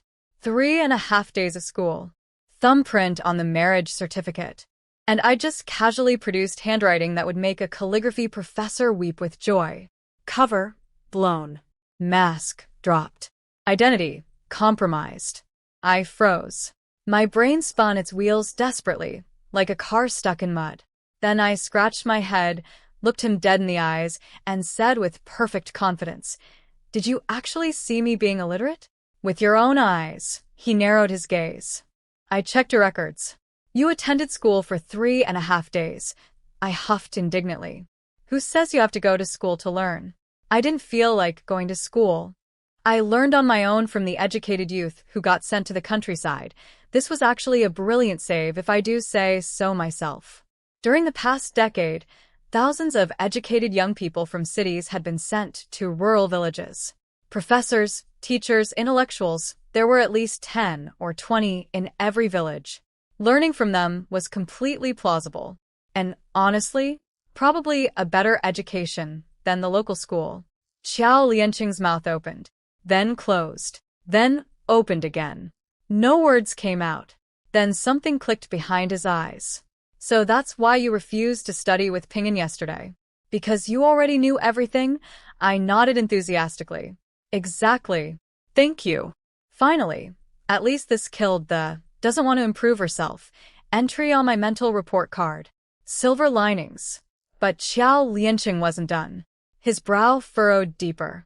"If you can write, then why did you use a thumbprint on the marriage certificate instead of signing your name?" Abort. Abort. New problem. I stiffened. My mouth opened and closed a few times. This was a hard question. If I could write, why would I deliberately choose a thumbprint? What possible reason? Because I stalled, buying time, gears grinding. Then inspiration struck. Because I could tell you didn't actually want to marry me. His eyebrows shot up. I figured we'd end up divorced sooner or later. So why bother with a signature? A thumbprint was faster. Less effort. Why put in the work for something temporary? I delivered this with the most casual, unbothered shrug I could manage. Qiao Liancheng stared at me for a long time. His expression cycled through about 6 different emotions: surprise, confusion, something that might have been guilt, and several feelings that probably didn't have names. Then, without a word, he took the vegetable list, turned around, and walked out. Didn't look back. I stood there, heart pounding, and took stock of the damage. Cover story. Patched but suspicious. Handwriting. Out of the bag forever. Illiterate persona. Dead and buried. On the plus side, at least he'd stop looking at me like a pitiful, uneducated fool. On the minus side, he was now going to have a lot more questions. Note to self. Think before you write. Jiang Wan. You're supposed to be a barely literate rural gambling addict, not a published author with a university degree. Get it together. Qiao Liancheng left, and I let out the biggest sigh of relief in 2 lifetimes. That was so close. One careless moment with a pencil, and I nearly blew my entire cover identity. Being a secret time traveler pretending to be an illiterate gambler was like walking a tightrope over a volcano while juggling knives. One slip, and everything goes up in flames. Note to future self. You are dumb. You cannot write. You barely know what a pencil is. Remember this. Morning came. Qiao Liancheng went off to lead military drills. I grabbed a hoe and dragged Ping'an to the garden plot. Now, watching Qiao Liancheng dig this morning had been inspiring. His movements were fluid, graceful, powerful. The hoe slicing through hard earth like it was warm butter. Poetry in motion. Agricultural ballet. My experience was different. I hacked at the ground. The ground laughed at me. I swung the hoe with all my strength, which, in a 300-pound body, should have been substantial, and barely scratched the surface. After an entire morning of sweating, grunting, and questioning every life choice that led me here, I'd managed to clear about half a meter. Half. A meter. And the depth? About half of what Qiao Liancheng had achieved in a single swing. My furrow looked like a cat had lazily scratched the earth compared to his excavation trenches. Meanwhile, little General Pinyin had set up his own mobile office. He'd carried out 2 stools, the taller one as a desk, the shorter one as a chair, and was supposedly doing his homework. When I paused to catch my breath for the 400th time, he whipped around and yelled, "Why are you so stupid? You've been at it all morning, and that's all you've done? Keep working." I stared at this 5-year-old slave driver. This tiny dictator sitting on his little stool, yelling at me to work harder. When did the roles reverse? Who was supervising whom? I dropped the hoe and marched over. "Let's see your progress then, tough guy. How many characters did you write?" Pingin's eyes went wide. He threw himself over his notebook like a soldier diving on a grenade. No. "You can't look," I smirked. Fine. "Don't show me." "I don't care anyway." I turned to walk away. Felt him relax behind me. And then, K, I spun back and snatched the notebook right out from under his little protective arms. "Hey." I looked at the page. He'd written numbers 1 through 10 in wobbly, crooked handwriting that looked like a drunk spider had walked across the page. But the rest of the page? Drawings. Little birds. A tiny mouse. Stick figures that somehow had real personality and expression. Just a few quick lines each, but they were genuinely good. Like, surprisingly remarkably, wait, this kid might actually be talented, good. I was studying them, genuinely impressed, when he ripped the notebook back. "Give it back." "Who said you could look?" I grinned. "Okay, I won't look. But when your dad asks me tonight how you behaved today, I'll just tell him you weren't here at all. That you ran off to play with your Auntie Shui." Pingin's face drained of color faster than water down a sink. "Don't." "That's a lie. I didn't go anywhere." I just looked at him, raised one eyebrow, extended my hand, palm up, said nothing. The universal gesture of hand it over or face the consequences. He chewed his lip, wrestled with his pride. His little 5-year-old dignity fought valiantly against cold, hard reality. Reality won. He slapped the notebook into my palm with the energy of someone surrendering their sword. I opened it back up and studied the drawings more carefully. "Hey, these are actually really good. You've got talent, kid." Despite himself, despite everything, a tiny proud smile crept across his face. "Of course they're good. I love drawing." Then his expression crumbled. "But Dad says drawing is useless. He wants me to study hard and go to university." My heart squeezed. A 5-year-old who'd already been told his passion was worthless. Who'd already learned to hide his drawings under his homework like a secret. "Who says university and drawing can't go together?" I asked. He frowned, confused. "How can they not conflict? If I go to university, how can I draw?" I scoffed. "That's nonsense. Ever heard of art school? University literally has drawing majors. You can study art professionally. And with a strong art foundation, you could become a designer someday." Something shifted in his eyes. A spark. A tiny flame of hope that someone had been slowly stomping out. He dropped his voice to almost a whisper, like he was sharing a secret. "But what I really want to be is a police officer. The kind that catches bad guys." "That still doesn't conflict," I said, getting excited now. "There's a job in the police force called a forensic sketch artist. They draw portraits of criminals based on witness descriptions. It's a real police job. And you need to be good at drawing to do it. So tell me, is drawing useless?" Pingin's face transformed. His eyes went huge and sparkly. His mouth fell open. His whole little body practically vibrated with excitement. "Really?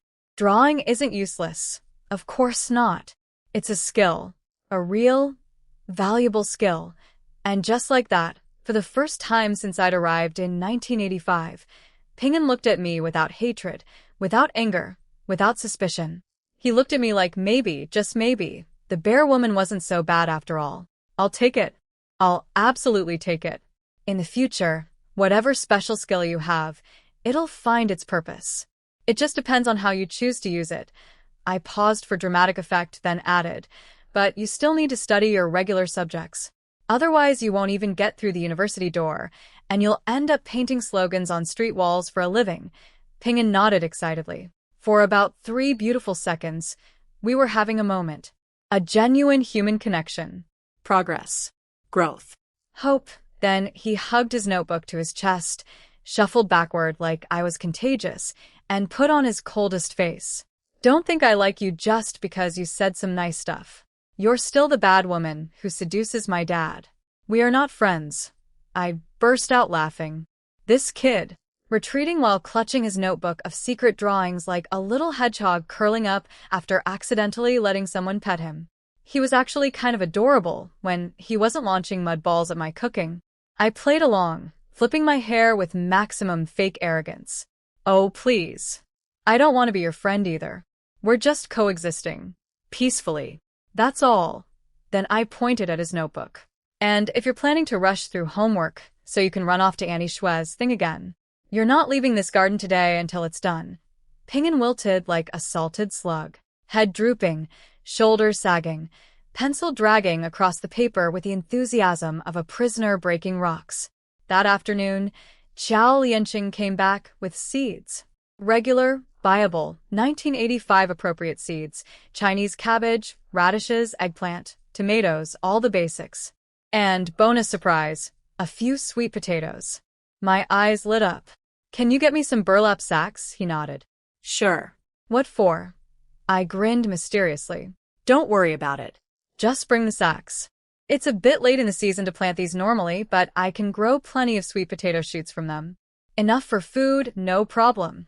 He agreed without questioning my mysterious agricultural schemes. Good man. Learning not to ask too many questions. But then he checked Pingin's homework. His face went dark. An entire day, and Pinyin hadn't even filled one page. 1 page. 8 hours of studying had produced approximately 12 wobbly characters, and what I can only assume was an extensive portfolio of secret doodles. Qiao Liancheng started lecturing Pinyin in his serious dad voice. I grabbed the seed packets and fled outside like the room was on fire. Not my circus, not my monkey. Not today. Over the next few days, a rhythm developed. Qiao Liancheng used every spare moment between military duties to finish breaking ground on the entire plot. Not only that, he organized it into neat, separated sections. Perfect little planting beds, all measured out and ready. All I had to do was poke holes and drop seeds in. He'd basically built me a paint-by-numbers garden. Hole, seed, cover. Hole, seed, cover. Even a former city girl with 0 farming experience could handle that. After I planted, he'd haul water from the well and irrigate everything. Back and forth, bucket after bucket, while I crawled along the rows on my hands and knees like the world's largest gardening caterpillar. We were actually functioning. Like a team. Like, dare I say it, a married couple doing married couple things. Pinyin, meanwhile, seized our distraction as his escape opportunity and bolted straight to Jiang Shue's place. Chen's sister-in-law spotted him running over there and gave Jiang Shue's retreating figure a look of pure contempt, complete with a theatrical spit on the ground. I loved that woman. Out in the garden, Qiao Liancheng finished pouring the latest bucket of water and was about to turn back for more when I stepped in front of him. He looked confused. What? Without a word, I pulled out a towel and started wiping his forehead. Sweat, mud, dirt. He looked like he'd been wrestling the earth itself. Which, technically, he had. You're in a military compound, I scolded, dabbing at a smudge on his cheek. If people see you looking like a mud monster, they'll never let you live it down. Think of your reputation, Commander. My voice was sharp and bossy. Classic me, tough words, gentle hands. I'd always been like this. Bark like a guard dog, touch like a kitten. In my previous life, my friends called it my Sundra syndrome. I couldn't be openly nice to save my life, so I wrapped every kind gesture in a layer of complaints. But Qiao Liancheng didn't know that. He didn't know this was just how I treated everyone. He thought it was special. He thought it was just for him. When the towel touched his face, he froze. Then slowly looked down at me. The mockery in his eyes faded, replaced by something I hadn't seen before, genuine surprise. When did she change? He was thinking. When did this loud, selfish, gambling-addicted woman become someone who wipes mud off my face with gentle hands and worried eyes? A breeze drifted between us, carrying my scent toward him. Just soap and clean skin, nothing fancy, and something in his chest did a tiny, unfamiliar flutter. We were standing very close. My clear eyes were looking up at him, focused and soft. His dark eyes were looking down at me, confused and searching. The afternoon sun was doing that annoying golden light thing again, and somewhere in the background, birds were probably singing because the universe was clearly trying to set a mood. Chinesses, you came to work the garden too? Why are you just standing there? A loud, cheerful voice shattered the moment like a brick through a window. I yanked my hand back and jumped away so fast you'd think he was electrified. Face burning, heart hammering. I turned toward the voice, someone I didn't recognize, calling out to Chin's sister-in-law, who was apparently standing nearby and had been watching our little scene with what I could only imagine was a very entertained expression. 7 months, Jiang Wan. 7 months. Stop wiping his face. Stop looking at his eyes.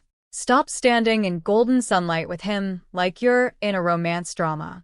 You are leaving, right? I caught sight of Chin's sister-in-law standing at the edge of her garden plot, grinning at me with the most knowing expression. She'd clearly witnessed the whole face-wiping romantic moment and was filing it away for future gossip ammunition. When another voice called out to her, she spun around gratefully, happy for the distraction. Hey Luo Min. Yeah, I just got here.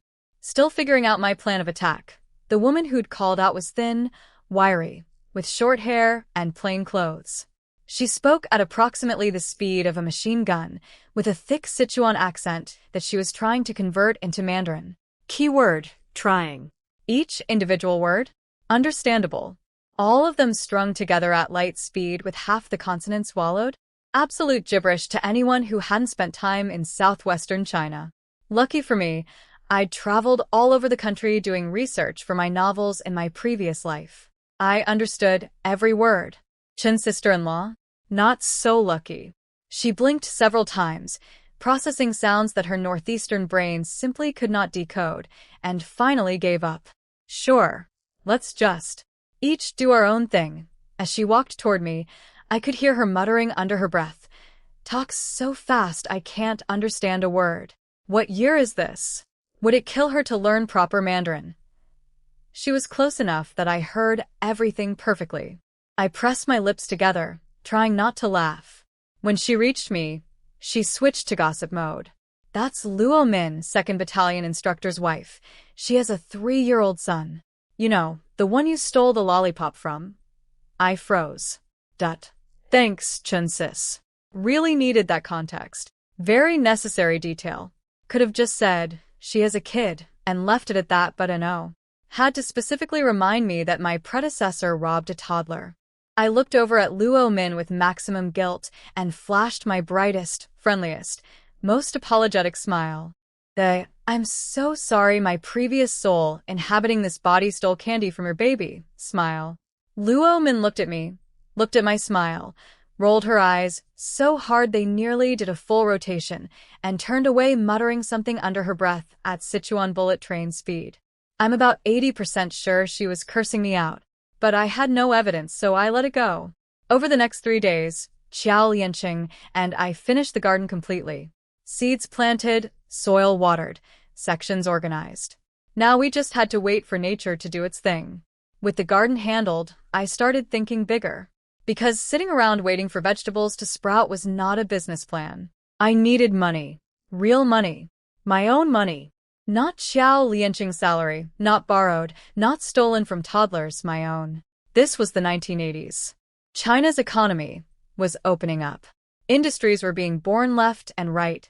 Every sector was hungry for innovation. And I had the ultimate unfair advantage. I was from the future. I knew what was coming. I knew what would sell. I knew which industries would explode. If I couldn't make money with 30 years of insider knowledge about the future, I deserved to stay broke. One morning after breakfast, I headed for the compound gate, ready to explore the nearby town and scout business opportunities. I walked out the main entrance, got maybe 10 meters, and froze. A man slithered out from behind a tree. And I mean slithered. Everything about him screamed low-level thug. He was wearing a dirty yellow-brown jacket that hung open, exposing his chest and belly. His pants were some kind of dark blue rough cotton, so baggy and loose they looked like they were barely hanging on by sheer willpower. The pant legs dragged on the ground, caked in mud, making him look like a homeless scarecrow that had escaped from a field. This was Liancheng, one of the gambling den's enforcers. He was here for the debt. The old Jiang Wan's gambling debt. My blood went cold. I didn't even let him get close. I spun on my heel and marched right back through the compound gate. Once inside, I positioned myself strategically next to the armed soldier standing guard, right beside him, close enough to share body heat. Then I turned and looked back out through the gate. Sure enough, Liancheng had stopped dead in his tracks the moment I went back inside. Military compound. Armed guards. Even a gambling den thug had enough brain cells to know you don't mess with the army. He stood there, teeth grinding, and made an aggressive, "come here," gesture with his finger. I stuck out my tongue, made the most obnoxious face I could manage, and stayed exactly where I was. He clenched his fists, spat on the ground, gave me one last murderous glare. Then he slunk back behind his tree and disappeared. I stood there, heart pounding, smile fading. Because the message was clear. The gambling debt wasn't going away. These people knew where I lived. They were watching. And the moment I stepped outside the compound's protection, I was fair game. 7 months suddenly felt a lot more complicated. I let out a shaky breath and turned around, only to find the guard soldier staring at me with the most confused expression. This random military wife had just sprinted into the compound, stood next to him like he was her personal bodyguard, made monkey faces at a tree, and was now grinning nervously. I gave him an awkward little laugh and bolted before he could ask questions. So, the town trip was officially cancelled. Reality check. The old Jiang Wan owed the gambling den over 100 yuan. She'd promised to pay with PNGN. The den refused the kid because he was from a military family. Kid returned, debt remained.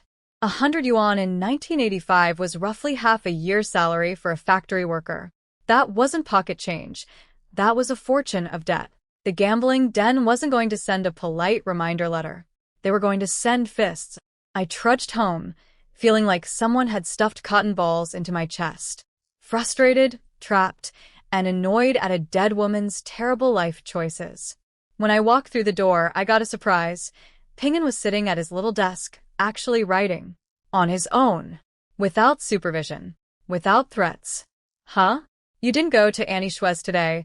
This kid normally treated every unsupervised moment as a prison break opportunity. Him voluntarily doing homework was like seeing a cat voluntarily take a bath. He gave me his signature sideways glare. I have homework. Unlike some people who have nothing better to do than go to gambling dens.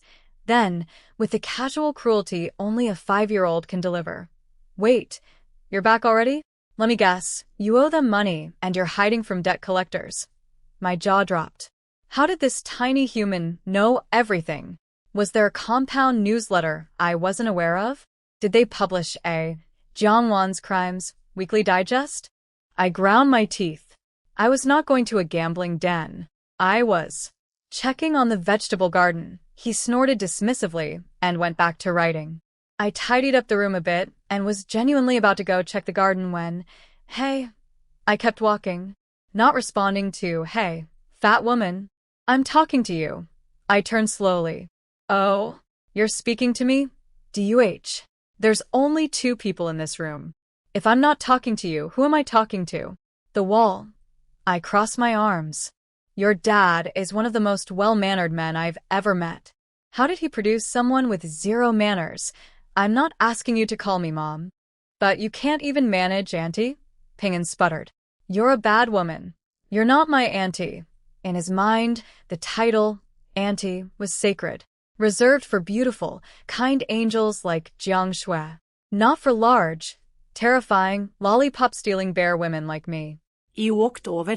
stood right in front of him, leaned down until we were eye to eye. And when I spoke, my voice was calm, cold, and very, very serious. Look.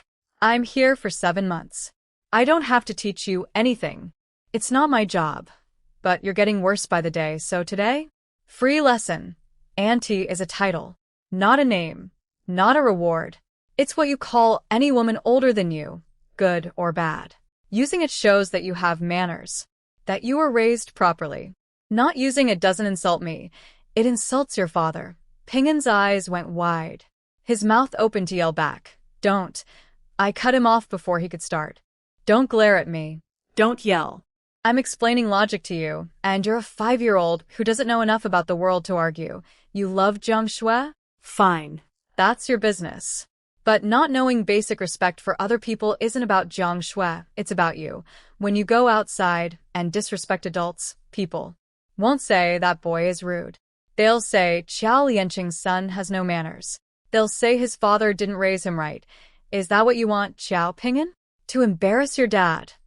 The room went silent. Ping'an stared at me, mouth half open, all the fight draining out of him like air from a punctured balloon. He wasn't stupid. He was 5. The reason he didn't understand these things wasn't because he couldn't. It was because nobody had ever explained them. Jiang Shui certainly hadn't. She was too busy teaching him words like cheap woman and seducing to bother with basic social etiquette. Qiao Liancheng tried, but he was a military man. His teaching style was do as I say without the why behind it. I'd just given Ping'an the why. And behind those angry little eyes, I could see the gears turning. First came the resistance. Then the confusion.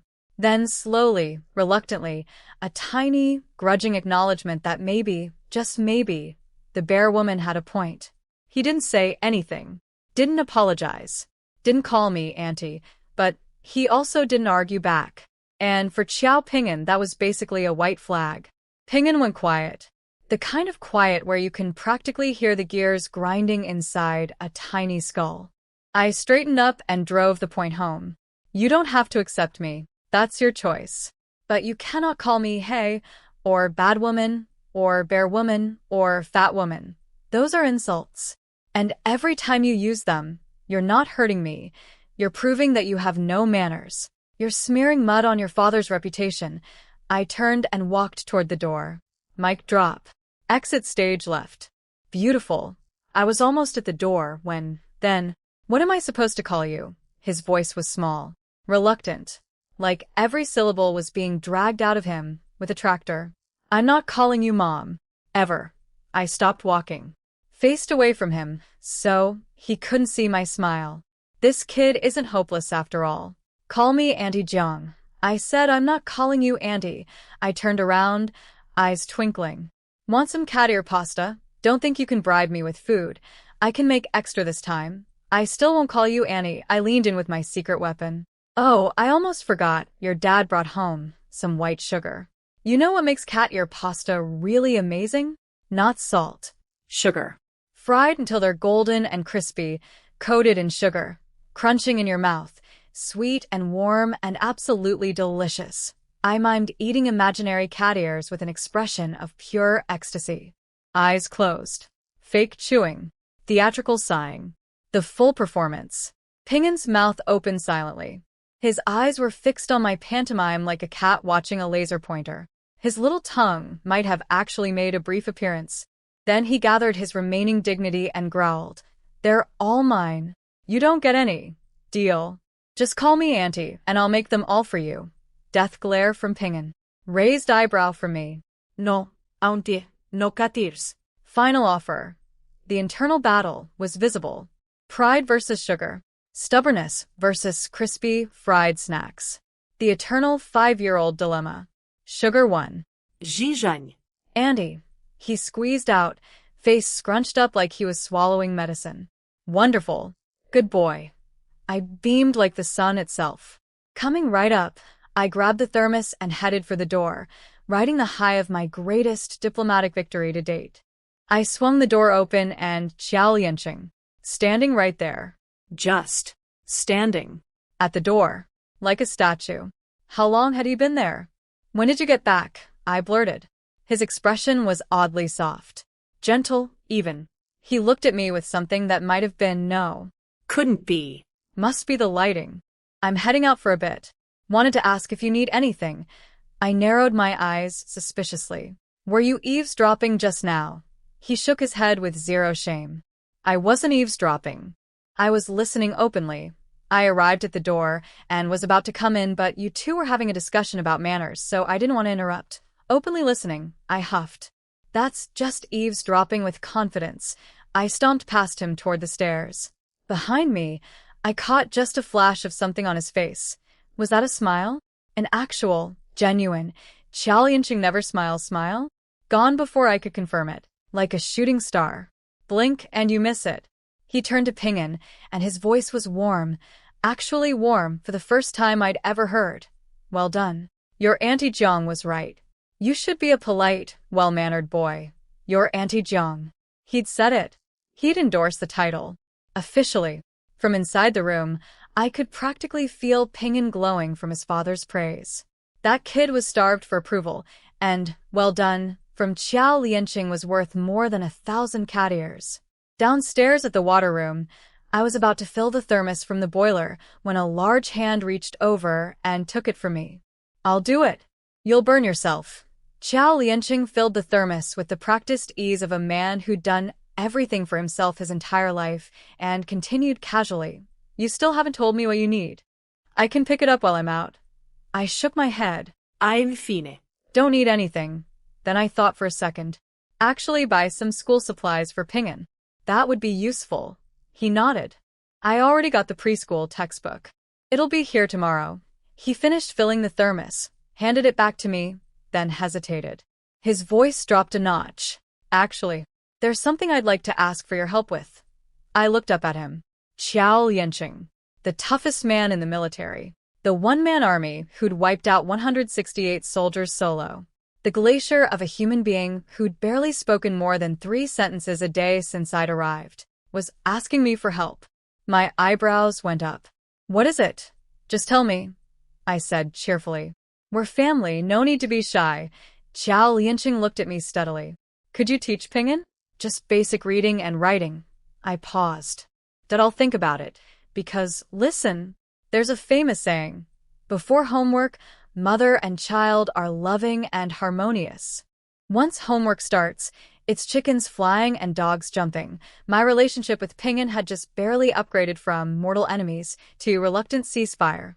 If I became his teacher, that kid would hate me with the burning passion of 1,000 suns. We'd be back to slingshots and dirty water within a day. Plus, I had business plans. I needed to make money. Teaching a 5-year-old the alphabet was not on my entrepreneurial roadmap. I was walking back, lost in thought about all this, when my foot landed on something wet and slippery. Someone's enormous glob of spit, right there on the ground, like a biological landmine.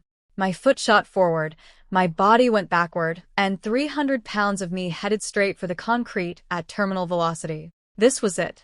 This was how I died. Again. Not from a 14th floor balcony this time, but from phlegm. What a way to go. Then whoosh, an arm shot out and wrapped around my waist, yanking me upright in one smooth motion. I stood there, stabilized, blinking in shock. Then I looked at Qiao Liancheng, who had just single-handedly caught a 300-pound falling woman with one arm. You're incredible. I weigh 300 pounds, and you just caught me like I was a grocery bag. His face was dark with irritation. Do you not watch where you're walking? I laughed nervously. Oops. Then I noticed his arm was still around my waist. And my waist was, well, let's just say it filled up his entire arm span, like hugging a barrel. His hand probably couldn't even find his other hand back there. But from a distance, from someone looking down from, say, a second-floor corridor, this pose looked very different. 2 people locked in an intimate embrace, bodies pressed together. The picture of passionate, can't keep our hands off each other romance. And wouldn't you know it, at that exact moment, a door opened upstairs. Jiang Shui stepped out, looked down, and got a front-row seat to the Qiao Liancheng and Jiang Wan love show. Her face went black. Not angry black. Not frustrated black. Volcanic black. The kind of darkness that precedes natural disasters. She clenched her teeth so hard I'm surprised they didn't crack, then spun around and slammed her door shut with enough force to rattle the windows. I straightened up. Qiao Liancheng released his arm. Neither of us acknowledged what had just happened or who had witnessed it. He just marched back toward the room with his standard dark expression. I was about to go make the cat ears for Ping'an, but since Qiao Liancheng had unexpectedly come back, I followed him inside. That's when I noticed something. Ping'an was sitting there writing in the same clothes he'd been wearing for days. Patched, worn, and clearly the only outfit he owned. "Can you buy some fabric while you're out?" I asked. "You can SEW?" Qiao Liancheng stared at me with the expression of a man whose entire understanding of reality was being systematically dismantled. Not his fault. Old Jiang Wan couldn't do anything except eat and gamble. New Jiang Wan could apparently read, write beautifully, cook, garden, and sew. At this rate, he was probably waiting for me to announce I could also fly. "I can't really SEW sew," I admitted. "But I can figure something out. Anything's better than the kid wearing the same outfit every day." He agreed, pulled out his stash of fabric ration coupons, and started getting ready to leave. Then he paused. "Wanting to buy fabric for you too? I have extra coupons." I waved my hand. Nah. "Save it. I need enough fabric to make a tent at this size. Once I lose some weight, I'll need less material. Think of it as a savings plan." He looked at me when I mentioned weight loss. The woman who used to proudly declare she'd rather die than do physical labor was now voluntarily dieting and exercising. He stared for a beat, then turned away without comment. Even his poker face was starting to crack under the weight of all these contradictions. At the door, he turned back. "How much fabric should I buy?" I scratched my head. "I'm not sure. Let me measure Ping'an and write down the dimensions. Give the numbers to the shop clerk. She'll know how much you need. But it depends on the fabric width and whether the pattern runs horizontal or vertical. So," Qiao Liancheng's eyes glazed over. "Military tactics? No problem. Fabric grain direction? Completely lost." He shoved a pencil and paper at me. "Just write it down," while I measured a squirmy, uncooperative Ping'an who treated the measuring process like a personal attack. Life was happening outside. The compound wives had gathered in the courtyard for their afternoon social hour. Chen's sister-in-law was sitting on a folding stool, knitting a sweater for her husband. Next to her was Yuan, the 3rd Battalion instructor's wife, who was apparently a knitting genius. Chen's sis was learning fancy stitch patterns from her. Just another normal afternoon in the military family compound. Women knitting, children playing, and me, inside, measuring a hostile 5-year-old while planning a secret business empire. Totally normal.